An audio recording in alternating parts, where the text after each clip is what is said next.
Okay. Welcome everybody to another Discord Boys podcast. Coming at you on a Friday night for a change. We decided to switch it up from our Sunday session because we all died at work on a Monday. That's how it goes. I am your host today again. It's Kalen Dory, the captain of the cruise ship. Nice to be here with you. We've got the man, the plan, the Canadian bacon himself. It's Soulgame. There he is with the finger guns. Nothing wrong with that. Of course, no Discord Boys stream would be complete without the man, the marvelous, the mustachey, Jimbo JP up in your corner over there. And of course, taking place of Flairmania, who was too tired because we started this fucking late. It's the man himself with the voice. It's Mega Gremlin. There he is, boys and girls. Welcome aboard and good times. Good to have you with us here on the podcast. So, boys, how's the week been? Excellent. Yeah, it's been one of those hellaciously cold ones on the island, I'm afraid. So we've been battening down the hatches here and trying to survive. I think there's a bit of snow happening tonight for the first time. Yeah. So it was snow this afternoon on the mountain. It closed the mountain road. There were 2 car crashes and all sorts of shit. So yeah, it's getting cold on this here island. That's why I'm in my jersey, not in my captain's outfit, because I'll save that for tomorrow.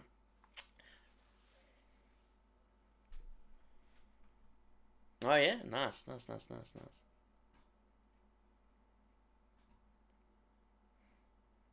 Yeah, nothing wrong. I saw your Snapchat about it.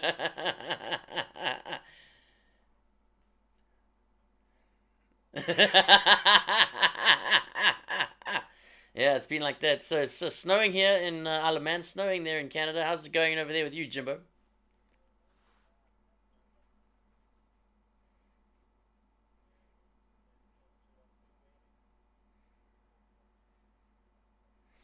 Yeah, they call it the Beast from the East too, I believe, something like that. Getting the repeated Beast. And Mega, how's it over there in the on the Iron Islands?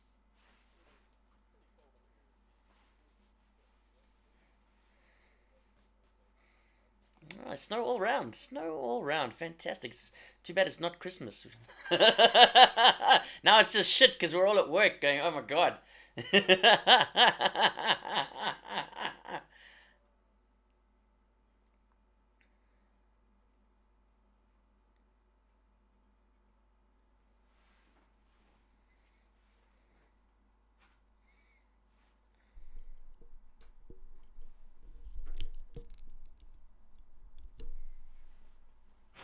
Minus 45. What the shit, dude?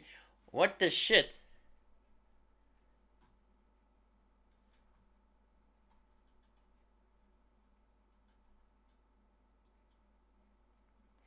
Hold on a sec. We're getting some feedback here from Captain Happy Pants.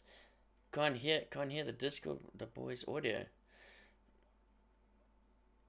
That's weird.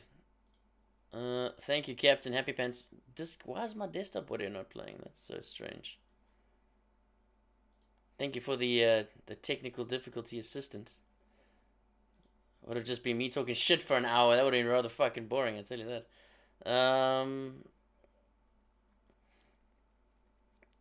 Let me check the mixer quickly. I don't know why it would actually not be doing that. Let me double check that in the sound settings. Perhaps it's the audio coming from.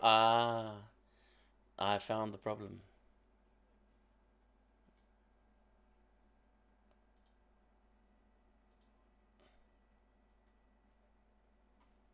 And it's just us going dun dun dun. Yeah. Okay, that should be on default. Just There we go. There we go. outrageous Hello, music. testes 1 2 3. Testes 1 2 3. Testes. Hello? There we go. Can you hear You us guys now? actually have to. Hello.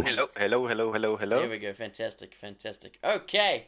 Thank you, Captain Happy Pants, for the assist, and thank you for staying with us when it was just me Nice. talking to myself. There we go. All right, let's start that again. So we'll go back through the island weather report. Snow all around. There's the long and short of it. Done and dusted. Light dustings all around from Isle of Man to Canada to everywhere else. It's snow, so it's cold as hell. How's it going out there for everybody else? Yeah. So It's going good. what's on the agenda today, Mr. Claim, land of the research man? Mikey, baby, welcome in. Good to have you. Well, so I was looking on IGN the other day, and we got a few movie topics, a couple hardware things, and one Fortnite article Oh yeah. that we might get into. But I Okay. thought we'd just kind of chat for a little bit until everybody gets in and kind of get our pace set. Alright, well, I can't actually click on them, so if haven't. you want to put them out there for everyone, we can start heading into it. I think we'll start off with the gaming news, since that's what everybody does here on Twitch, apparently. Well, Oh, yeah. okay, so I'll post the Fortnite link in chat. Good evening, Zombie. Welcome in. Nice to have you with us. Is it still the Sunday title, this Streamlabs? I swear to God. Are you having problems with Streamlabs now too? It just doesn't update, man. Just doesn't update. So yeah, it's basically, as you can see, Netflix is calling out Fortnite. Hey, Gallifrey! Thank you so much for the sub. Appreciate that, buddy. Kelly! AHOI mates, Nice. too early boys. Ahoy, mates. Too early. I know. Wait, Gally, what time is it for you? Too early. I thought it was late. Holy shit. I'm guessing about 2 a.m., 2:20. Well, it is about 1:30 for me. Yeah, it's 2:20 here. Okay, I'm just changing the title. You boys keep talking about stuff. Absolutely. Sorry, I'm Yeah, just. for game news, well, we have the kind of a big Battlefield 5 patch that was released on Thursday, adding a new game mode that it's called Squad Conquest. So it's 8v8, basically a scaled down version of the normal Conquest mode. And I haven't actually played it yet myself, but I've heard some people that was really skeptic of it, and then when they actually played it, they really enjoyed it because it was What not what I had expected. What's new with it? No, it's basically a normal conquest, but it's just 3 flags and it's scaled down, so it's just 8v8, and you only have one tank that you can spawn in on each side of the team. So it gets more tactical because once you get like wipe the That's squad true. out, I've heard a there's few less people to defend the flags. I've So. heard a few people saying that they didn't enjoy the new tank thing, saying that it wasn't what they thought it was going to be. Yeah. But you say it's pretty good, yeah? I mean, you played a lot. Yeah, when I watched you play, makes me Yeah, wanna buy I that haven't damn actually game. played that. I haven't played that new game mode, but I've watched some huge YouTubers that was skeptical before they tried it, and then after they tried it, they was positive about it. Oh, that's So cool. they did actually like it. You said you were pretty skeptical about that when you saw it, right? Didn't they Yeah, make when some I major heard- changes in one of the patches that everyone threw their toys out the cot? Yeah, that was before. Yeah, that was two. That was 2 patches ago. I was going to say they rolled that back, right? Yeah, yeah. And they even made a statement that they did it just because, let's say what it was. They made it so it would take like an extra shot to kill an enemy. Oh, so That the point was so you wouldn't like die as quickly. So it was supposed to make it more Overwatchy, less fucking realistic. and make it for the more the beginners, so that they wouldn't just feel that they spawn in and then die instantly. Like, and they even stated it that it was just because over the Christmas, like all the new players coming in over Christmas. All the casuals, We're just gonna- catering to the casuals once again. Yeah, And yeah. that's an interesting thing. Like, a lot of games at the moment are catering to the casual market, and I think it's, as we talked about, I think last week, about the rise of the mobile gaming and the lack of timing. I mean, do you guys think it's a good idea to go more casual? I mean, it's happened to WoW quite badly, and it's had a very bad effect. Oaks are really up in arms about it. Yeah. For your respective games, do you think that it's better to be more casual, or it's better to be slightly more hardcore, as people say? Well, there's Oh, go ahead. Yeah, I was going to say, there's a point of diminishing returns for it. I mean, I understand why they do it to get more of a player base in, but once you pass a certain threshold, you're making the game so easy that it's not even fun anymore. Yeah, how far is too far? I mean, like, at the end of the day, Yeah, exactly. it's accessibility, right? Yeah, and then you want more players, and like in the Battlefield case, because that's in the plan that later on they're gonna have in-game purchases, like for real money. Like in Fortnite, you can buy, I don't know what you're gonna buy, skins and stuff like that. Mhm. Do you think that in-app purchases They want a is big the reason? player base, because otherwise no one is gonna buy it. Yeah, that makes sense. I mean, more Right. butts in seats. Yeah. But I guess Yeah, and it's like both good and bad, I guess. But there's always that issue where the casuals are the ones who are actually paying for you to enjoy the game. Mm. So to a certain extent, they're paying for a lot of the microtransactions, which provide the servers and the connectivity. Yeah, I mean, as you say, you've got to be careful. It's a fine line, I think. I mean, when you look at World of Warcraft now, I mean, the game has been out for, 14, 15 years now almost. It's been around a long time. When it started, that game was anything but casual. Although, to be fair, it was rated as the most casual of the MMOs because the only thing we had at the time was the very grindy Korean Japanese type of style, which was ridiculous. I mean, that's like Yeah. you got to be killing 10,000 boars in a forest to go up one level. It's really not fun. Unless that's your thing. But WoW came in, and at least at that point, there was quite heavy character development. There was quite a lot of skill. There was 3 skill trees of like 25 to 30 options each. It was really a lot of in-depth stuff that you needed to do to build a character. Get through was quite grindy. When you hit level 60, it took you like 3 or 4 months to get there, like doing hard work. When you got your gear, it was like hardcore gear. It took you another 3 or 4 months to get it. And when you had those tier 1, tier 2, tier 3 sets, it was like a mark of pride. Like you had these things that took people months to get into the game.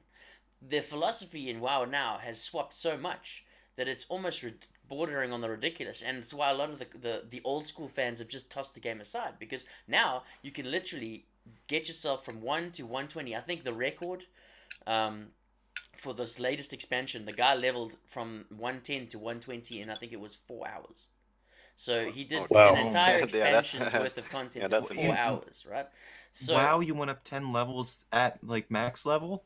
yeah, it was from previous max level from the expansion to the new max level in the new expansion. So essentially, the entire new expansion content in 4 Was hours. 4 hours of gameplay. Was 4 Wow. hours of gameplay for this guy. It's crazy. I mean, like it took me just playing not as like that as a psycho. He's from Method, the top tier stuff. But it took me, even me, playing casually like about 2-3 days to get through all of that content. But you look it back, it would have taken you to go up those final 10 levels like months and months. So they've reduced months and months to a couple of days, couple of hours with the gameplay. And then to get the gear, it's ridiculous. You don't even have to do anything. They've got these new things called Warfronts. You literally can AFK in them and you're getting like in-game shit. What? It's Oh. just like, is that not too casual? Now the people are just like, there's Mhm. actually no point in playing the game because it's too easy. Yeah. So it's killed it. And I think it's a fine line that you got to walk. So, what sort of Yeah, how's It just affecting turns your into guys' a games? digital shopping mall at that Well, point. exactly. And you know what their response was? We've put in 2 more store mounts that you guys can buy. It's like, fuck you, Blizzard. At the end of the day, it's a subscription based game. We pay them $10 a month to play the game. Now I must go and buy more shit in your store. I'm paying you to play the game. That should be free. What am I paying you $10 a month for? To keep your servers on? Fuck that. That's not my job. That's your job as the provider of the game. At the end of the day. Yeah, it's different if it's a free to play. Exactly. If it's free to play, Yeah. then I understand. Okay, cash shop. That's the only way they make their money.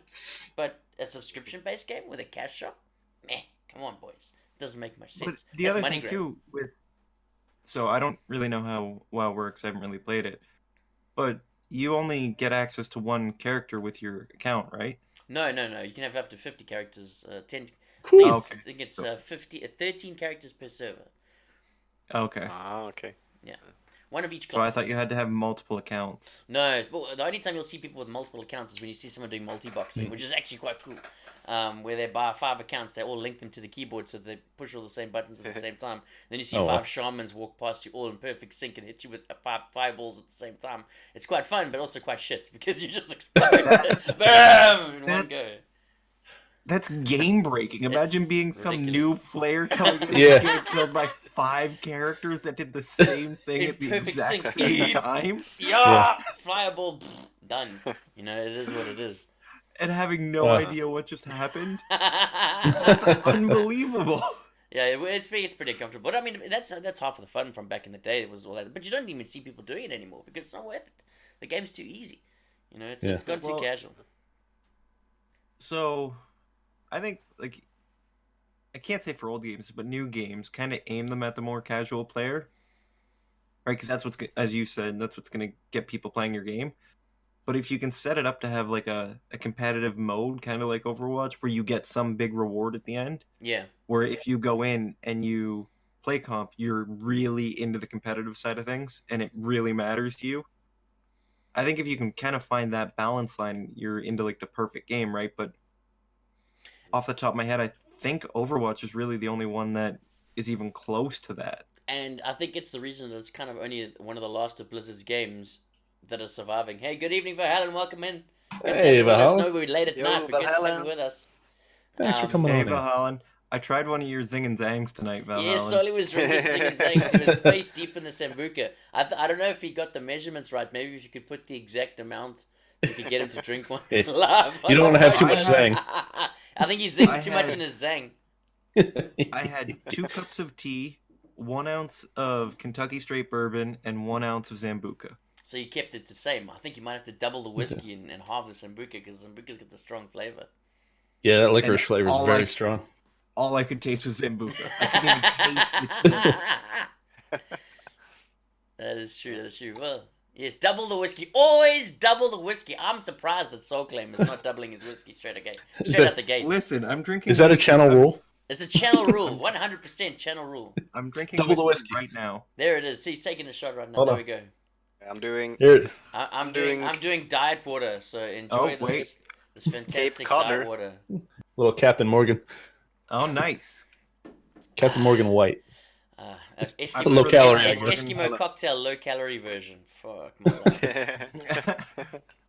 Ah, I holy hell. prefer Captain Morgan White. I'm not a huge Captain Morgan fan. I have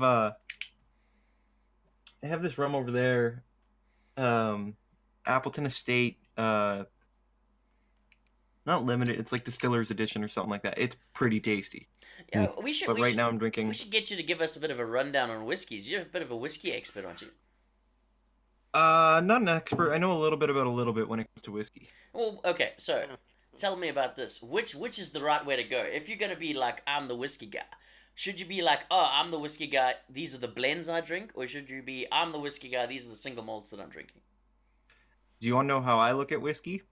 What tastes good, right? There is no wrong way to drink whiskey, and the right way to do it is the whiskey you Yeah. like and the way you like to drink it. That's I suppose that's Yeah, non-elitist. true. That's non-elitist. That's quite fair. Yeah. That's quite fair. I- Whatever Yeah, tastes the- good to you, right? I think Mega, you're a whiskey guy, right? I am, yeah. So I'm a firm believer that the whiskey environment, when I got into it, it was kind of snobby, and there was a part of me that kind of liked that, but then I started talking to people about it, and I'm just like, you guys are a bunch of dicks. Just invite everybody in to enjoy whiskey. It's just Yeah. delicious. Yeah. You just want to get drunk, you know, boys. the only real rule that I follow is that if it comes in a box rather than just a bare bottle, then you don't mix it. That's it. Yeah. Exactly. If someone's taking Well- the time to wrap that thing, you don't want to be just putting that with a bunch of coke. Yeah. So I'll say this. I have 2 rules. Then I have megas, which is you kind of really if you're getting something that's nicer and in a box like that, you typically you want to drink it neat or on the rocks. The other one is I typically don't buy whiskey that comes in plastic bottles. It Yeah. comes in Just plastic bottles. Holy hell! I mean, think there's unless a you're law against mixing that shit. diesel fuel with it and Yes. Yeah. running a submarine. Keep it in the boot of the car. Spare petrol. What the hell? But at the same point, there's a lot of people out there that's all they can afford, and if that's all they can afford, and they like whiskey, or if you like that whiskey, that's good for you. Yeah. It's Okay. just I haven't had a good whiskey out of a plastic bottle that I enjoy yet. So then, tell me this: does the price of a whiskey determine the quality? Absolutely Not not. necessarily, no. Discuss, Not even tell a me little why? bit. Why? Then why am I paying $50 for one and $10 for another one? Why is the $10 better? The same reason a Burberry scarf costs 300 pounds in Heathrow, because it's a Burberry scarf. Oh, fair play. So it's all about So- brand name, really. It's marketing. We're paying for the Yeah. branding. This is a true statement. So, OMG, plastic bottles. What kind of You know what I'm saying? Plastic bottles. That's like another level. I've never seen that. I Yeah. don't think they Well, allow that on the island. So, And I could give an example from my own experience. The Johnny Walker Blue, I find to be so smooth that it's almost flavorless. But if you go down a couple runs to the gold, I find it's one of my favorites. So but you've got to. There's a $200 price difference in the U.S. yeah. Yikes. That's So, what I'm saying. Is yikes. Dory, you said it like price, right? So Yeah. basically, price in the whiskey. So whiskey is there's a lot of misterminology and confusing words that mean absolutely nothing Okay. to make it sound So more give me some of these. elitist, Give if me that some of makes your sense. confusing words. Yeah. I want to hear this So shit. if you're looking at a bottle, Distiller's Reserve doesn't mean anything. That It's means just a way to make their the guy who whiskey made to it sound kept a better. few bottles on the side. No, it literally doesn't mean No. anything. Or Distiller's Choice, or just these words that you see on, or phrases that you see on whiskey bottles, and they don't mean anything. So pure marketing, pure like to make it sound Yeah, more exactly. elite than It's it's a lot of- supposed to be. Yeah. It's a lot of look here while we're doing this in the marketing, but if you boil it down, all the price is based on is the rarity of the whiskey. And the rarity of the whiskey is determined by two things. Either the distiller says it's rare, or the market says it's rare. Okay, so it's pure rarity which determines the pricing. Yeah, but Or demand. Well, surely that's hand in hand. And is it the Yeah. same also with the like the age on it? You need like something like that. It's not. Yeah, could you have a It's more mixed. It's expensive mixed like younger an whiskey old, than an older whiskey? all whiskey is mixed with a younger one, and then it like kind of evens out, and then you get the age or something like that. So if you look at a bottle of whiskey and it says, so I have a bottle of J.P. Weiser's 35-year-old whiskey. That Almost means as old as that mine. in that run of whiskey, the youngest barrel in that batch is at least 35 years old. So it's a good. So that's a you good could amount. have a 50-year-old barrel in there, but the youngest one is 35. Okay. Okay. Do you So, have and- any difference to whiskeys up in Norway, or is it all you just get the same stuff as the rest of us? Do you have anything special up there that's unique no, to I you don't- guys? No, I don't think so. Not in the whiskey. And out of No, any there is alcohols, some Swedish. What? what is the No, there's Swedish some drink Swedish of brands. choice that we wouldn't know about? What are the secret Swedish stuff that we should know? Swedish. I don't know, because we have the Swedish vodka, the Absolute, but I don't know if that's not that special, I guess. Everyone's got that, I guess. It's very common here, yeah. Yeah, it's super Yeah. common. And then we have like I kind of like the Sambuca. Yeah. We have like another like we have the you have tasted it the Turkish pepper things. They also have Yeah, like they yeah, also, yeah. they have that like Mhm. in mixed with vodka, so it's like a liquor almost. Okay. We're making Bahalan drool here in the chat. She's loving this chat. She's loving it. So what style of whiskeys do you prefer? Like I personally prefer Irish whiskeys because they're sweeter, not as much peat. A man after my own heart. They started a bond. He's found what he likes. So, I think I prefer Irish whiskey as well. I love Irish whiskey. My all-time favorite whiskey is an Irish whiskey. Is it Jameson's? Um, What is that? Yeah, my all-time Yeah, favorite whiskey just down is, the road is from me. Jameson. Three hours Okay. away by boat to the main My- distillery. All-time favorite whiskey is Jameson Caskmates Stout Edition. Okay, yeah, it's a good one. Very good one. I fucking love it. I don't have any in the house. I do have a signature reserve, which is amazing.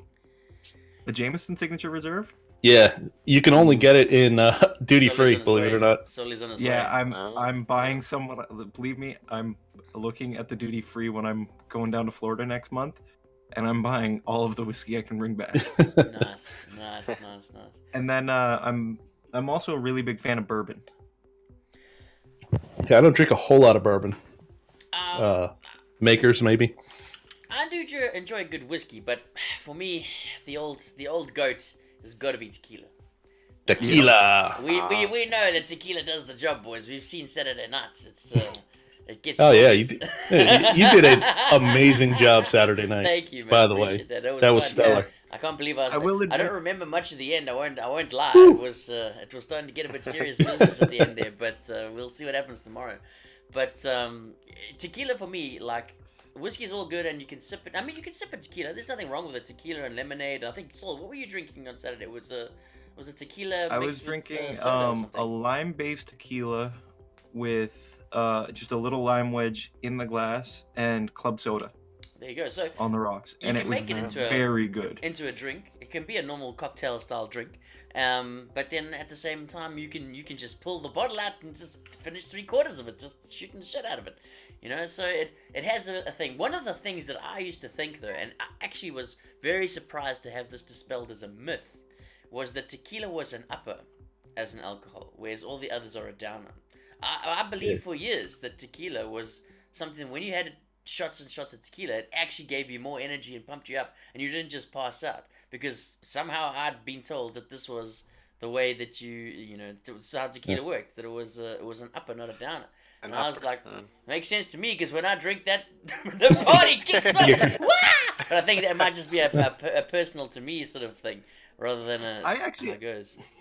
I wouldn't argue that, but I would also argue it's the environment you're into. Because every time I've had tequila, aside from in the past Yeah. couple years, like when I was younger, though, every time I had tequila, it was always like super loud, hyped music and crazy energy out of everybody I was with. Yeah. Most people drink it when they're out partying. I mean, it's a party. It's a But party. even if vibe. I go go to a party and there's whiskey or rum or beer or whatever, it's not quite the same when everybody's drinking No. tequila. Like it's a different level. It's Yeah, that- there's and just that's something where the about rumor even came saying from. let's do tequila shots. That people just go, It yes, just changes. yes, tequila Yeah. shots. It's just everyone fires Then up they to the all, next everyone level. goes wooing. Woo! Woo! Especially if you have someone holding the lemon for you.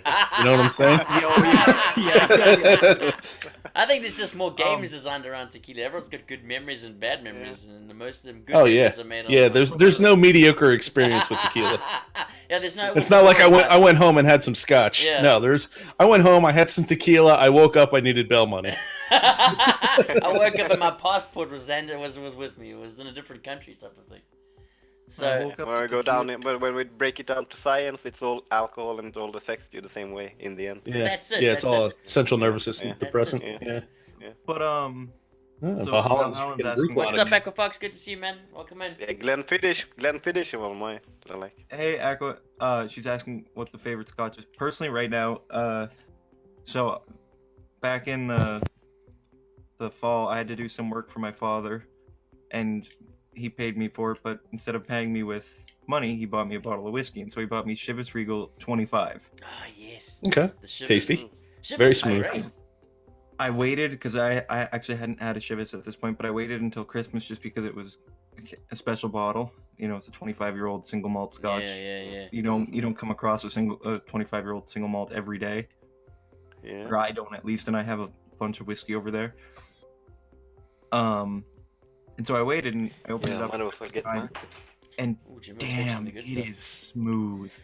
That's it. It's all about the smoothness. A lot of people are so like, I've tasted. People bring me whiskeys and they're like, oh, good age, and it's supposed to be a good brand, but it's like a rye whiskey or something, and it just bites, just like it's like licking the inside of a barrel. I don't know. It doesn't do it. So that's typical for rye, though. Yeah, so this is Oh, one yeah. of- It's I haven't spicy. I haven't tasted this one yet, but I got it for my 30th birthday. Ooh, the the year. Balmore. 88. So it's the year of my. Oh, and the is that a birthday. 1988 bottle? Holy shit! Yeah. That's some good stuff. Haven't, Yeah, haven't the opened it Balmore. yet. Nice. Just weird to think that the Jimbo? whiskey you guys are drinking was made in the 90s and the 80s. So You know what was here's- going on back then? Holy hell, we don't even know what water was used. All sorts of shit's time travel right there. Time travel. so that 25-year Chivas that I have, Yeah. it was distilled the year I was born, That's quite scary. which I Wow. thought was cool. I'm like, this Yeah. this whiskey is as old as I am. That's true. Wow. That's And then my brother's friend, their family runs a vodka distillery, a local vodka distillery, Yeah. and they make a potato vodka. yeah. Oh, yeah. And so I thought all He- vodka was potato vodka. Am I being ignorant?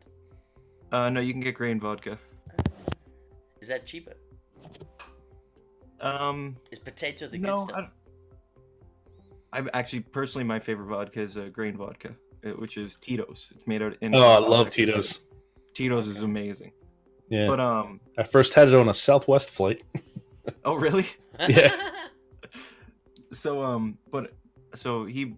I did some work for him. I winterized his jet ski and shrink wrapped it for him to store for the winter. I guess one of the perks of having a brother as a marine mechanic is he can do all your marine stuff for you. But so he bought me a bottle of this. It's called Beatty's vodka for doing that, and it was distilled, or no, it was bottled on my sister's birthday of this year. Because it's voted the world's best vodka, and it has a little tag that said, "This is batch number whatever, bottled on this day and this year." That's cool. The Oh, cool. limited edition Yeah. bottles are always cool. Like I had that gin the other night from Christmas. That limited 129 bottles produced locally on the island, winter edition only gin, and that shit was amazing. That was amazing. Do you think it's I actually... love- Memories. It's in the memories It's now. all in the memories. That's right. This shit. I was drinking that straight. Do not drink gin straight out the bottle. It's overhyped. There's a reason they say gin and juice. That's you know? it. Gin and Yeah. tonics. Gin and juice. Gin and something else. Don't drink straight gin, boys. It's Gin not a and good call. tonic? It's not a good call. Actually, I have a gin that I drink over ice. Straight, like just a straight on ice. Yes, That must because be it's fantastic. Glendalough. Okay. It's made by an Irish whiskey distiller. They just happen to make a gin, and it's a wild botanical gin. They go up in the hills of Dublin and pick Hey, wildflowers. Gins are very in at the moment. It's a Yeah. very, very popular sort of thing. I mean, I've noticed that there's been a big gin kick as well lately. huge, absolutely huge, and it's all these flavored gins. Like you're getting like pineapple flavored gin and hyacinth flavored gin and like all See- sorts of weird lavender gin. Like, is it just a hipster movement that have decided gin is the thing, or is like there been an upsurgence in gin producers? Is it due to the lack of tequila because the cactus is going away? Like, what are we moving away from the tequila and going into? Yeah, I gin? think it just comes and goes, and I think that once people realize that you don't have to drink Tanqueray, which tastes like a Christmas tree. So I was just gonna get into that. True. I didn't. So I'm not really big into gin. I have one bottle over there. I kind of want to try some more gins because the one I bottle don't I even have, I think really I've tried gin properly. enjoy the flavor. You've never tried gin. Exactly, Bahama. I don't think so. All right. But so- Yeah. If you find a gin that suits your palate, it really can be a wonderful experience. I think apparently a good tonic is also a requirement because Yeah. when I was given And the some bottle of bitters. gin, and they were like, "All right, boys, don't just drink this with your standard Schweppes. You got to get the Fever Tree tonic." It's like I was like, "What Yeah, is the the difference?" Artisanal like, tonic, yeah. Buy the two, and you'll figure it out. And I was just like, "Okay." But to be honest, when I attempted to figure it out, I was already 34 minutes into it being on my ear, so I couldn't really taste the difference between I can't believe that. Schweppes find that hard to believe. and the Fever Tree. But I think that was just purely down to the fact that I was mildly zozzed already on that. So, Gin and ginger ale is good when you are sick, though. See, see, but I'm beginning to think that your entire medical chest consists of a booze closet. But I fully approve. yeah, that's what I was gonna say. I I'm fully like, approve of this. I think there's a way to work a booze component into every medication, and I think it should be. I think it should be. I was like, so the one bottle I have over there, gin, it's Boodles, and so I had gin. I think one time before, because when I started collecting all this liquor, I did what they call the 5-bottle bar, Okay. which is you go and you buy a bottle of gin, rum, whiskey, vodka, and tequila. I was drawing a Can't blanket leave for a second. tequila out. I was going to say you're missing Yeah. one key Tequila. ingredient out of your bar there, sir. So yeah, you buy one of the 5 major types of Double, why Oh, are you great. in a So I- car park? Get a blanket, sir. Jesus, Dubber. But So I Helen went is out and I bought what's Irish, called and the- she finds a way to incorporate alcohol with drinks when you say. I believe that the Canadian way is very similar. Oh, yeah. Is Ireland a colony of Canada? Canada. Le Canada. The Le Canada. Canadas. The Canadas. Le Canada. Le Canada. Yes, ATG is drinking to this and raises a bottle in the air. That is good. It is Friday night, boys and girls. If you're not Cheers, drinking ATG. along Yep, with the cheers. Disco Can Boys, I- you're doing it Can I wrong. Can someone just do command whiskey in the chat? But cheers. It will work. It will work. But cheers! Exclamation mark whiskey in the chat, and Because you here will we see go. it. This is a thing. This is a thing that's gonna happen. There it is. No E. Yeah, with Do a like- with a straight Y. Yeah, because whiskey with an E is Irish whiskey. So maybe She that is should be in there Irish, too. so maybe I need to make one Yeah. specifically for Valhalla. There we go. Yeah. Here you go. I still have Valhalla. it as a guy. I've got to fix the scuff in Add the that. stream. Scuff. Dub. There you go. It's the commands are there. The commands are there. By the way, guys, if you haven't already, we do have a, Wow, a it's only Discord he. Boys podcast. I know it's sexist. I know. It's sexist. My bad. It was designed for Soul Claim. I take full innocence. There. It was designed for a Canadian man. You should just create Wow. since I'm really the only one who spams that. You should just create a soul drunk command. So, there is one. There is one. I think a soul drunk command. I believe it's what happens at the end of the night. Is Hey, there it is. Man, whiskey. The bar still.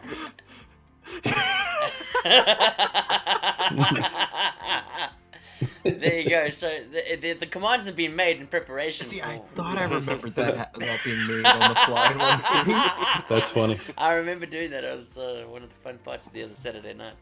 But so yeah, I so also love how Yeah, it's okay. a random cabin, so some patron of the ship just walks in and finds me passed out in her bed.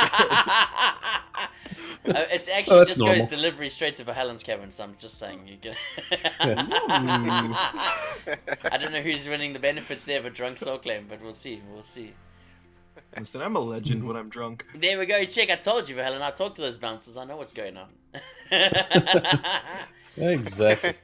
So there we go. So whiskey, everybody. That's apparently the drink of choice for most of the people here, with a little side of tequila. Whiskey and tequila. There's a combo. Brew. That's a dangerous combo. That's gonna end rough. That's gonna end rough. It was I'm actually drinking, quite funny. I'm drinking vodka drinks tonight, though. My boss was so Doing the hungover Cape over yesterday. Codder. Today it was hilarious.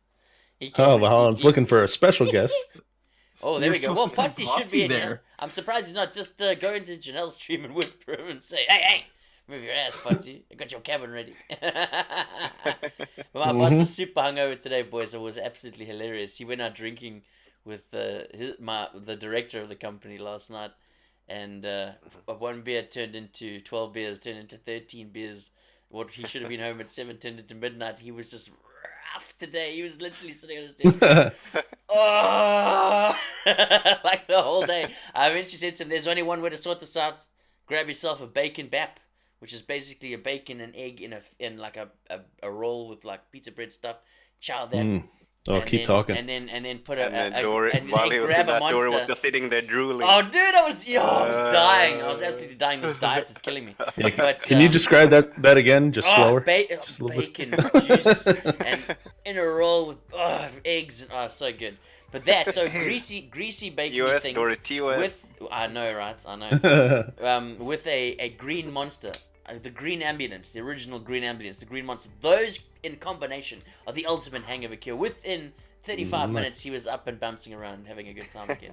So, Wow. Hey, what have a is- good night, what is- Valhalla. What is your guys' hangover cures? Because it sounds like Val, we're big sorry, drinkers here.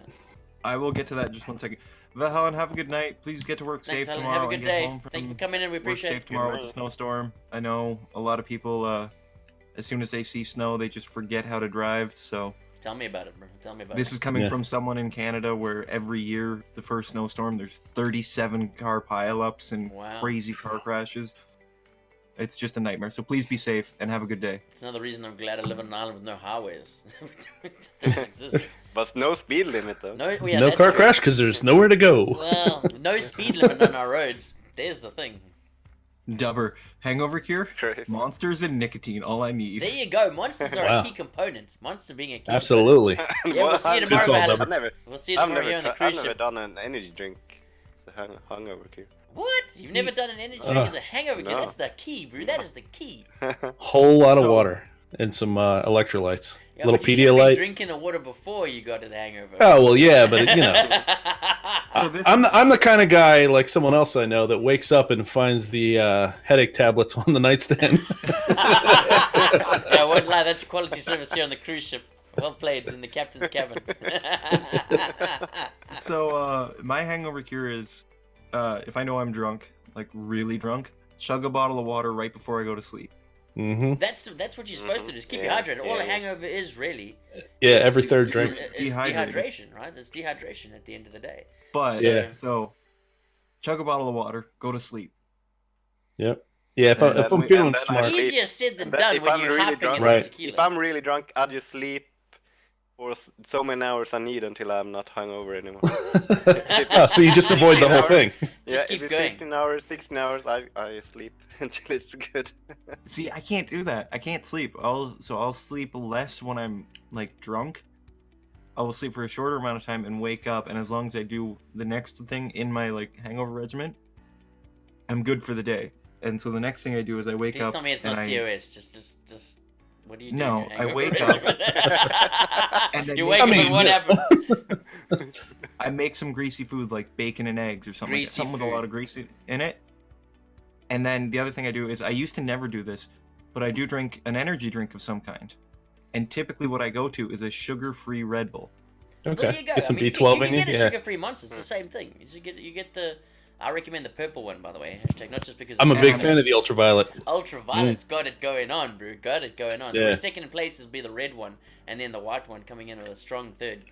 But if you're going to stick with the sugar-free Monsters, I mean, I like the blue one.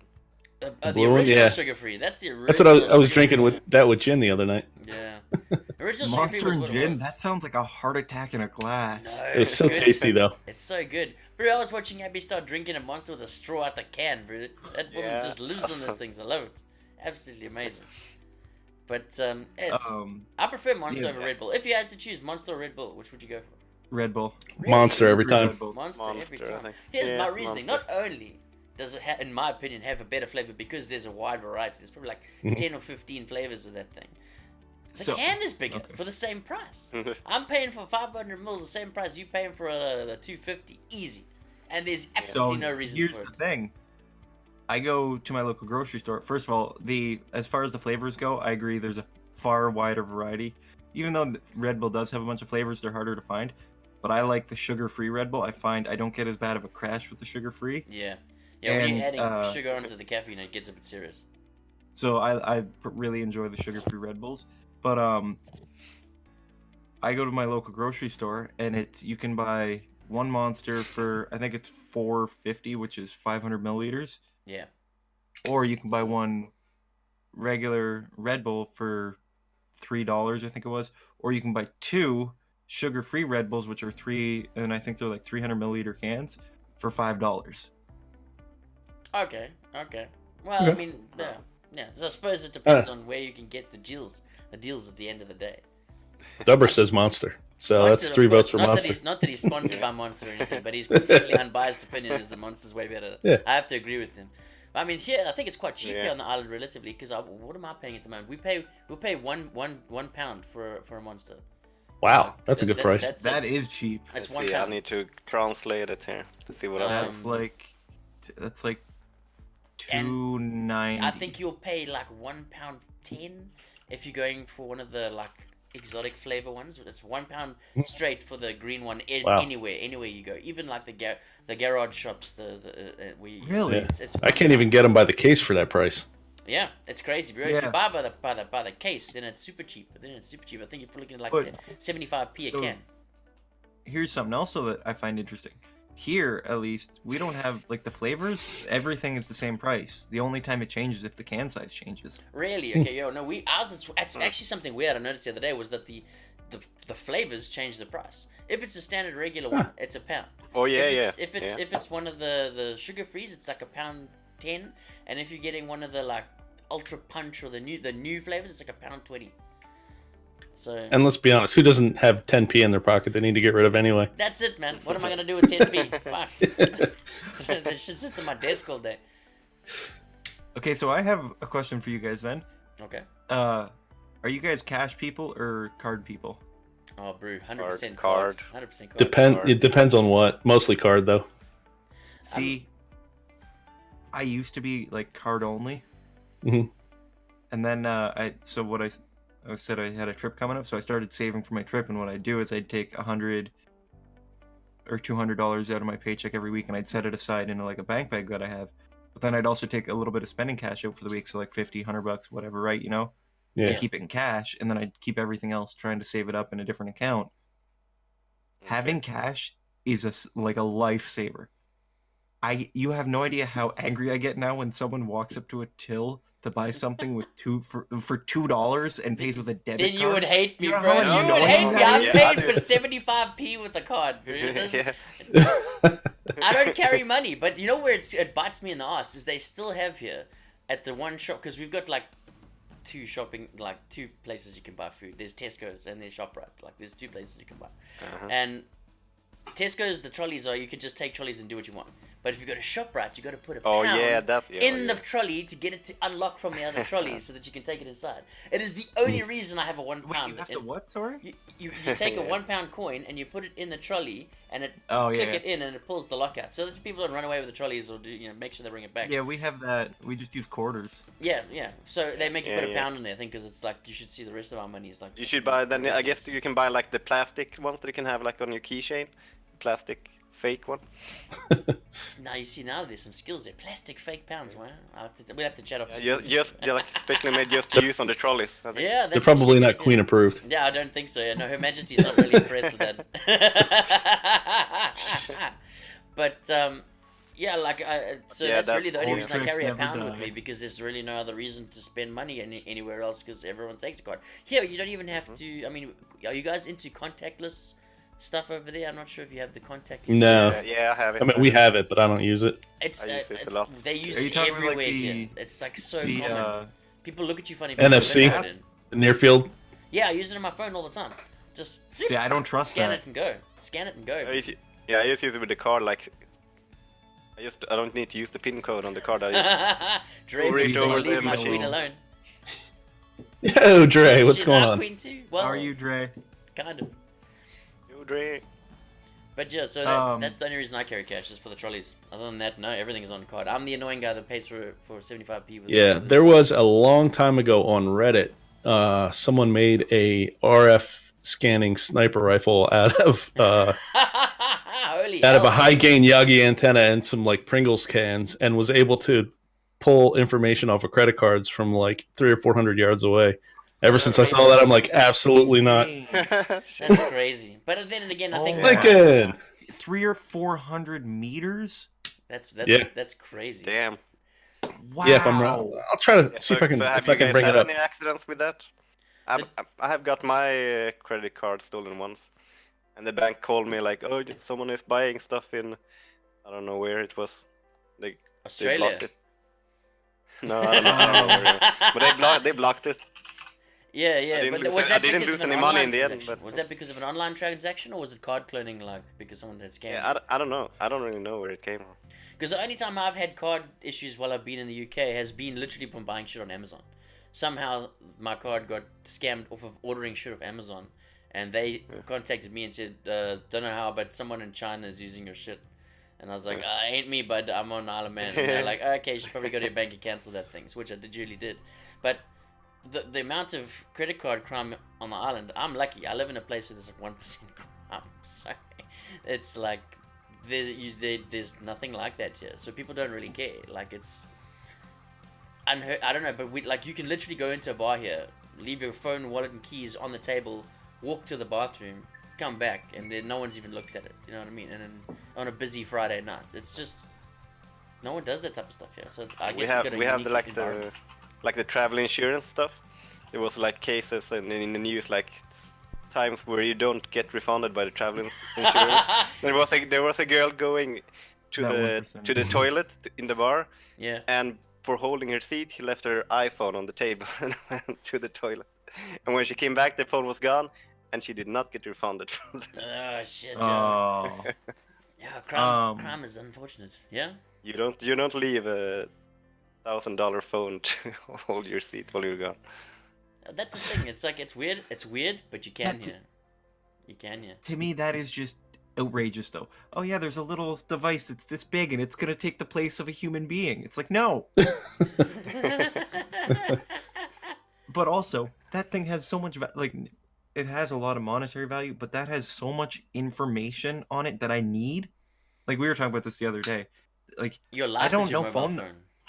I don't know phone numbers anymore. I know 3 phone numbers that haven't changed in the 25 years I've been alive. That's it. That's it. I mean, Yeah. the only reason we're not so stressed out about people stealing our phones is because we know it's all backed up to the cloud, right? Otherwise, you'd be guarding that thing with your life. It would be implanted in your Yeah. skin. And so I was talking to my father about this a little while. So I still carry a lot of business cards in my wallet. Like I have some for my work. I wish I had my own business cards, but I don't. Not yet.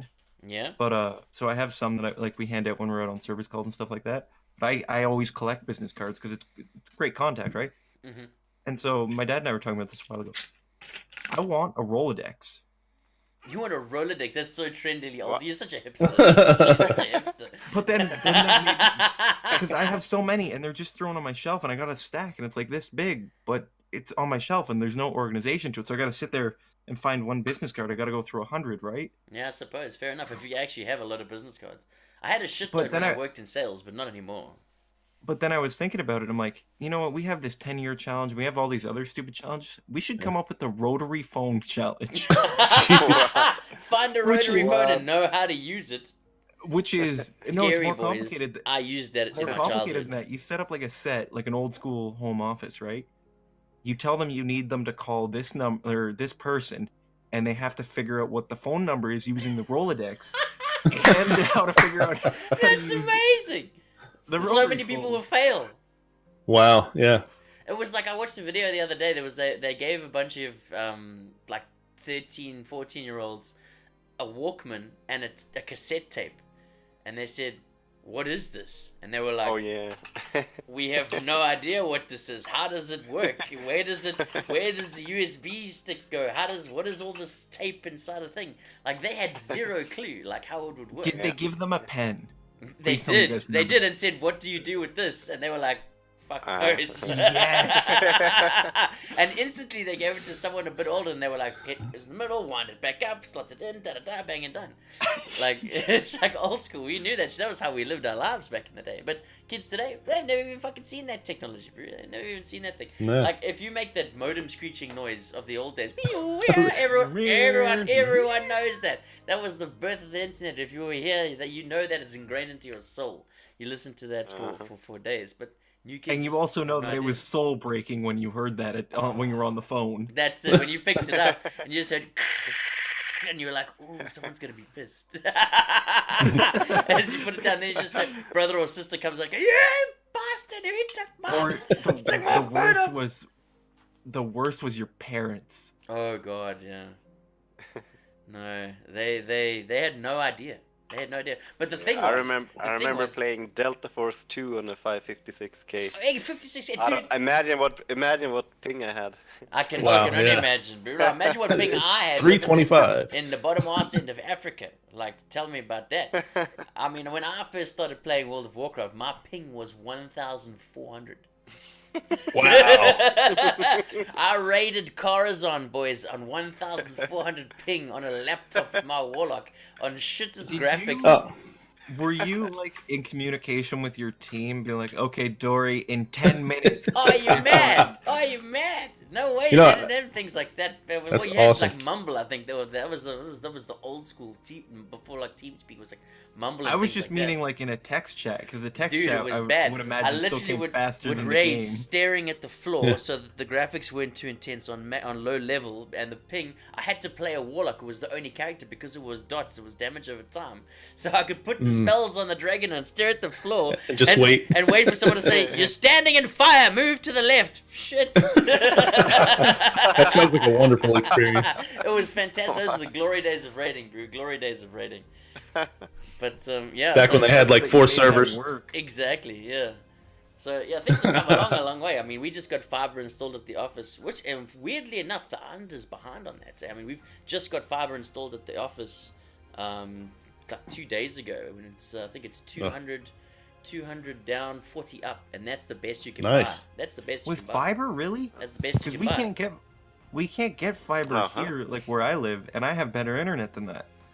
Yeah, that's the Yeah. best you can get. I mean, bro, I'm on an island in the middle of the ocean. You know, it's we've, Yeah. we've I'm got- 100 down and 20 up That's on the- cable. I'm 150 up and down, I think.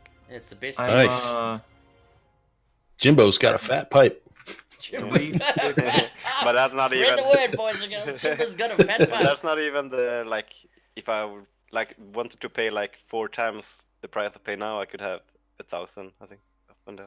Yeah. Wow. They Not they worth talking it. about Gigabit it coming. internet? They're talking about it coming, yeah. Holy Not worth it. crap! I think, and On isn't that like the cable. standard in Tokyo? Like everyone has that. That's just like the weakest one you can Yeah. get. Is like a gigabit, Yeah. this and that. It's just like, and that you realize that's as fast as your freaking network card can go. Like now Yeah, the network card it's- starts slagging, like keeping you behind, not Stabby. everything around. That is what it is. Stabby, what's up, Stabber. mate? How you doing, bud? I am 350 down and 55 up. And you're in like Okay. the back neck of the woods. Is that like a crappy connection for you guys, or is that top of the range? That's about the best you can get out here. But In- here's in the the thing: whole is of we're also Canada, or where you limited. live? We're also limited on provider, but that's in the middle of nowhere. Yeah. If you go, 20, 30 minutes away to one of the cities, you can get, which is gigabit, Yeah. right? Yeah. So Canada has gigabit. It's just only in the main cities. Yeah, it's very limited. Here- So the yeah, thing, here, one of the things you have to remember with Canada, right, is because it's such a big landmass that most of the country's boonies. Like unless you're in a big populated city, it's ridiculous. And I'm fortunate in the fact that I live in the most populated province in Canada, which is Ontario. Yeah. And I think it's like it's just under half of Canada's population in Ontario. Okay. It's kind of the same here in Norway. It's not a big country, but there doesn't live many people here as well. So you have like big areas where there's like very few people, and it wouldn't make sense for private companies to provide everyone with high-speed internet. But then we have the government that pays for it Hey, there's nothing wrong with that. to make them Government-sponsored internet. That's Yeah. the dream. Yeah. That's the dream. Yeah, they keep trying that here, but it just never takes off. Well, because the thing is, government-sponsored internet. Thanks for being free, but are you watching what I'm looking at?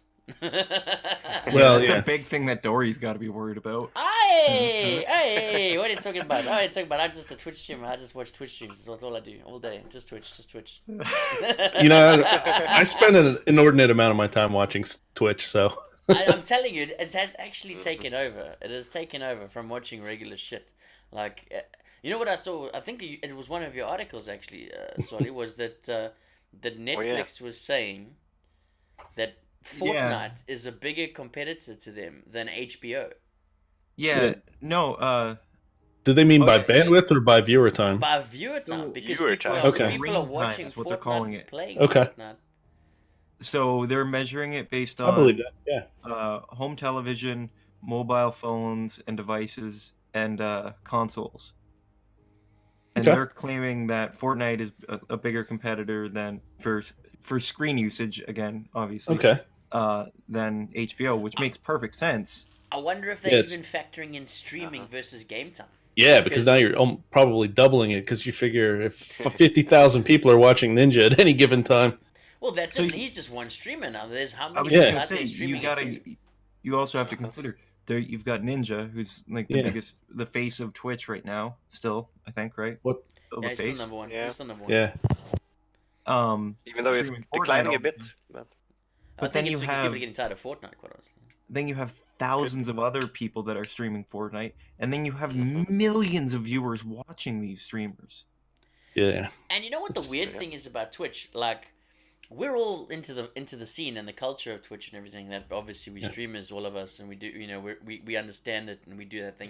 But there are millions of people that don't even know what it is. Now Yeah. imagine Yeah, making This is a- true, that's yeah. That's playing Fortnite. That's so That's it. You know, they don't even know. I tried to explain it today at the office because I was talking about doing the show and stuff tonight, and they were like, "What are you doing for the weekend?" I'm like, "Oh, I'm doing like a little podcast chat show thing on tonight on Twitch." And they're like, "What's Twitch?" I'm like, "What's Twitch? What do you mean? What's Twitch?" It's like, Dory's sitting there like having a stroke. He's like, like, you know, a little like, that doesn't compute. How can you even ask that question? And I had to explain, hey, not BC, what's up, buddy? I had to explain, like, what Twitch was as a concept. And, like, this is what it is. People play games, people do art stuff, people do IRL, people do all this type of stuff. And they were like, the people were blown away. They were like, and, like, people give them money. And, like, they pay money to watch other people play games. And I was Yeah. like, yeah. quite a lot Yeah. of money actually. If you look at Ninja and the Top Boys, they Yeah. make a But shitload. Yeah, $500,000 a So, month. Think here's about that. here's another. So whenever I get someone who doesn't know, also Dubber, that's true. Twitch, when you're first getting into it, is not explained very well. That's just when a you first website. log I on the mean, yeah. website. If you're a Twitch Yeah. newbie, you're just like, what is this? What is Yeah, this yeah, thing? that how did you guys find Twitch? Oh, that is a good question. So I just want to make one point real quick. Yeah. So whenever I find someone who doesn't know what Twitch is or anything about it, and then you explain it to them, and then they're like, "Well, and people pay money for this?" I always go, "Well, do you watch any YouTube videos?" And they go, "Yeah." Well, you're giving YouTube partners money. You just don't know it. That's kind of how it works. Except you know what you're giving them, That's and you the thing. decide what you're giving them. And you think about it too, like if you go and watch a football game or an NFL game or a hockey game, and you go to the stadium and stuff like that, and you're paying a ticket price, or you go to a concert and you're paying a ticket price of like a couple of $100, a couple £100 for a couple of hours entertainment. Is it really such an a crazy thing to give someone who's putting almost like some people doing like a daily provided Yeah. content Full-time of job. entertainment for 6 to 12 hours? Is it It's really not- like crazy that they get $5 of your money to provide you the content? I mean, No, it's fair. yeah, it's similar. I think of it similar to busking too. I mean, there are buskers that make $700-800 a day That's it. I Yeah. mean, playing a guitar on a sidewalk somewhere. that's Yeah. it. They won't be making that on the island. Ain't enough people. So, I always explained it as I look at So Glenn, appreciate that. Twitch streamers, if you go into a stream or whatever, you do, even though it might not be the same for the streamer, you do kind of develop a friendship with that person, especially over time, Yeah. right? 100%. And so I'm a good friend. I always encourage my friends to chase their dreams. And so if they're streaming, that's what they want to do. I'm going to support them in any way I can. And in a lot of cases, that's how it works for me. 100%. And I want I that- completely agree on that. There's a lot of streamers out there that catch a lot of negativity. And I just want to be that one little light where it's like, hey, you know what? Keep doing you. And it makes a difference. chasing I mean, your we're all dreams. streamers. That one person that comes in and does something like that, it can really change your life. I mean, the streaming can Yeah. change your life at the end of the day. For me personally, it's had a massive impact. Massive impact. It's really It's been a has- massive positive impact for me as well. Yeah, I mean, not even just financially, but just on just like the people and Yeah, and who I talk to on a daily basis. My social circles have changed quite a lot to people that I actually spend hours a day talking to, like you guys, and the Yeah. people in the chat and all that stuff. We spend hours a day with each other, talking about relevant issues, about today's topics, about things that interest us. We share that whole community vibe, and it's an amazing thing that you can be brought together by someone providing content and interacting through chat and Discord and all that type of thing. It's the way of the future. We discussed this last time. I tried explaining this to my boss a while ago. I was like, well, so I'm streaming, I made a little money on it, but that's not what I'm into. And he's of a different generation. He doesn't really do computers or anything like that, but he's, so I tried explaining to him, he goes, I don't get it. If that's what makes you happy, that's great. I'm like, and so I explained to him, like, so you have a lot of close personal friends, right? That you talk to. Imagine me having that, but instead of me, seeing them once a week or once a month, I don't see them. I talk to them every single day, and I probably share more information with those people than people that I talk to in real life daily. 100%. 100%. True. Just the WhatsApp groups alone. Yeah. Oh no. Yeah, I mean, look at what did I say. He's gained so much from social skills and confidence in talking to people like us who haven't judged you and assumed about him and given him the chance to explain himself, and which has really helped. And that's what it is. I think at the end of the day, you're in a place where people are very accepting. If you're in the right environment, I think there's some streams that are very toxic, and if you're the kind of person that can't handle that, then it's probably not a good idea to hang out in those communities. But if you go into people with a positive outlook or a good community vibe, it can be fantastic for people with confidence and all that type of thing. So hey Phoenix, what's up? Hey, Phoenix. I went into stream, and I was just lurking, and I saw someone like commenting on the streamer, and then there was one guy attacking that guy, and they just like started like fighting with each other, and I was like, and then one of the guys started, "Hey, fuck, get the fuck out, fuck off." And then I just had to type something. So I type, "Hey, where are the mods? Do you not get banned for like telling people to fuck off in here?" And then immediately 10 people added at me, "Fuck off, fuck off." That's part, that's once again comes down to the tone of the stream and what Yeah. the streamer wants to run as a community. I mean, everyone's got their own particular flavor. I think we get away with a lot in smaller streams because there's just not enough people looking after it. And I think the bigger that you get, it's important to have people in a position to take care of your chat, to maintain what you're looking for in an environment. I mean, the cruise ship port's one I can talk about as my personal experience. We run a slightly spicy vibe, but there's no one who's an actual asshole in there. If you come in and be a dick, like I said, my mods are bigger dicks. So, I expect them to deal with people, and they do, Yeah. And it's created a very nice culture and a really nice feel, and people feel safe to talk amongst everyone in there and get to know everyone. And I think that's what builds a good community, when you can make it feel safe for people, that they actually feel like sharing things about themselves. It's wonderful for community building, and that's how you grow. I completely agree with that. And the other thing that I wanted to comment on, at least if you're a viewer, so you mentioned like it's a pretty easy to find new friends here, and as long as you stay away from toxic streams. The other thing too is there's such a wide variety of things happening on this website. You get your eyes opened up to a whole new world, number one.